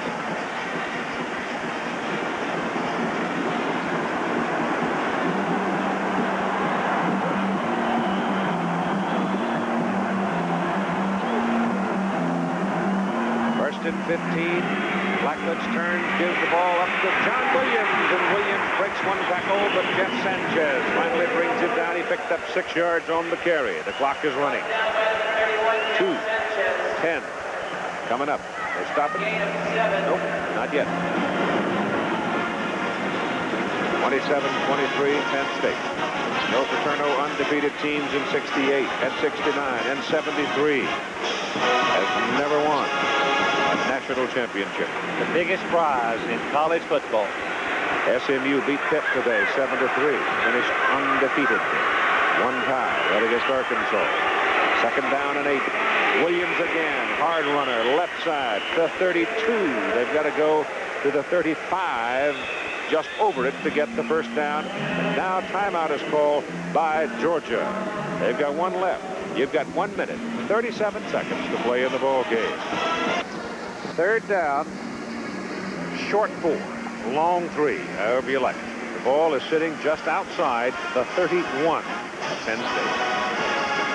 They've got to go across the 35, near the 36 to get the first down. Penn State lines up in a spread formation, only one remaining back. Georgia's bunched up. Bulldogs think they're going to run. Changing the play. Do it. Garrity caught it. First down, Penn State. That sound you heard may have been the door closing. Give credit to Blackledge. He looked over the defense, saw Georgia was going to blitz, had one-on-one coverage, 2 receivers into the boundary. He checked off and went to the one-on-one pattern for the first down. That is experience. Blackledge in his 4th year at Penn State, redshirted as a freshman after he was injured his leg. Joe Paterno is nearing the biggest prize that we have to offer, a coach, a team, and the school. Blackledge's turn. Gives the ball to Skeeter Nickel. Now Penn State just has to run it down. Georgia with 1 timeout remaining. They'll try to be as judicious as possible in spending that timeout. But with that first down that Penn State just acquired, it may have become academic. Lions leading by 4, 27-23, and time is so precious now. The 49th Sugar Bowl game, matching number 1 Georgia, number 2 Penn State. First man, Williams. Sticks his helmet in there and gets a yard. Georgia's going to have to spend the timeout. And they do it right there. 50 seconds to play in the ball game. 5-0. Penn State trying to hold on to the ball in a 4-point lead. Just 50 seconds to play in the ball game.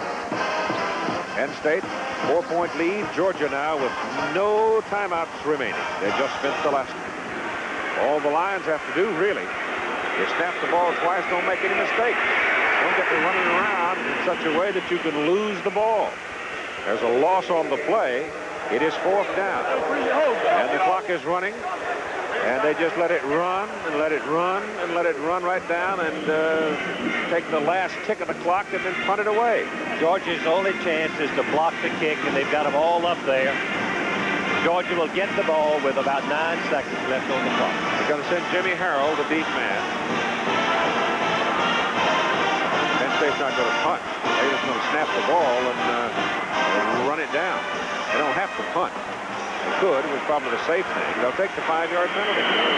Take the 5-yard penalty and then kick. They only got 6 seconds left. They don't have to punt it at all. All they got to do is let it go, but I believe that they'll punt it, Chief, because Georgia could possibly stop them quickly, and with that, the clock stopped automatically on change of possession. They'd get one play, and they could create a possible penalty situation by throwing the ball over the goal line. Georgia's only chance is to block the kick, pick it up, and score with it. Not a bad ending, huh? Boy, give credit to the Penn State football team and give courage to the Georgia team. Both teams played well, nobly. All 11 of them up out rushing. Nobody back, 11 people, 11 red shirts up on the line. They're all going after the ball. Everybody's going. And Giacomo gets it out of there. 3, 2, 1. Penn State wins it. 27-23.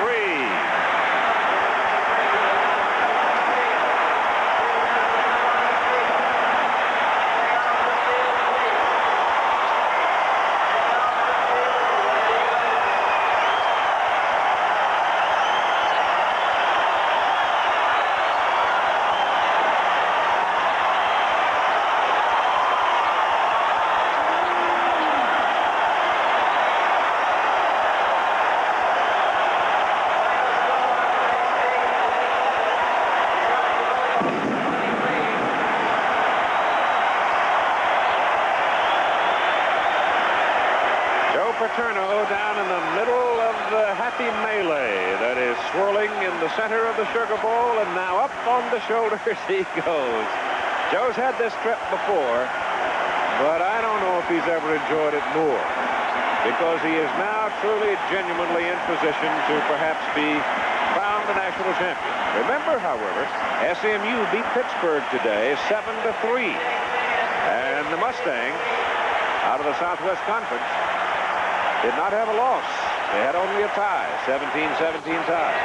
Penn State was a loser to Alabama, 42-21. But the Nittany Lions came into the Sugar Bowl and beat number 1, Georgia, 27-23. Keith, I believe this is a high water mark for that young man, Joe Paterno. What a illustrious career he has had, if in fact they are voted national champions.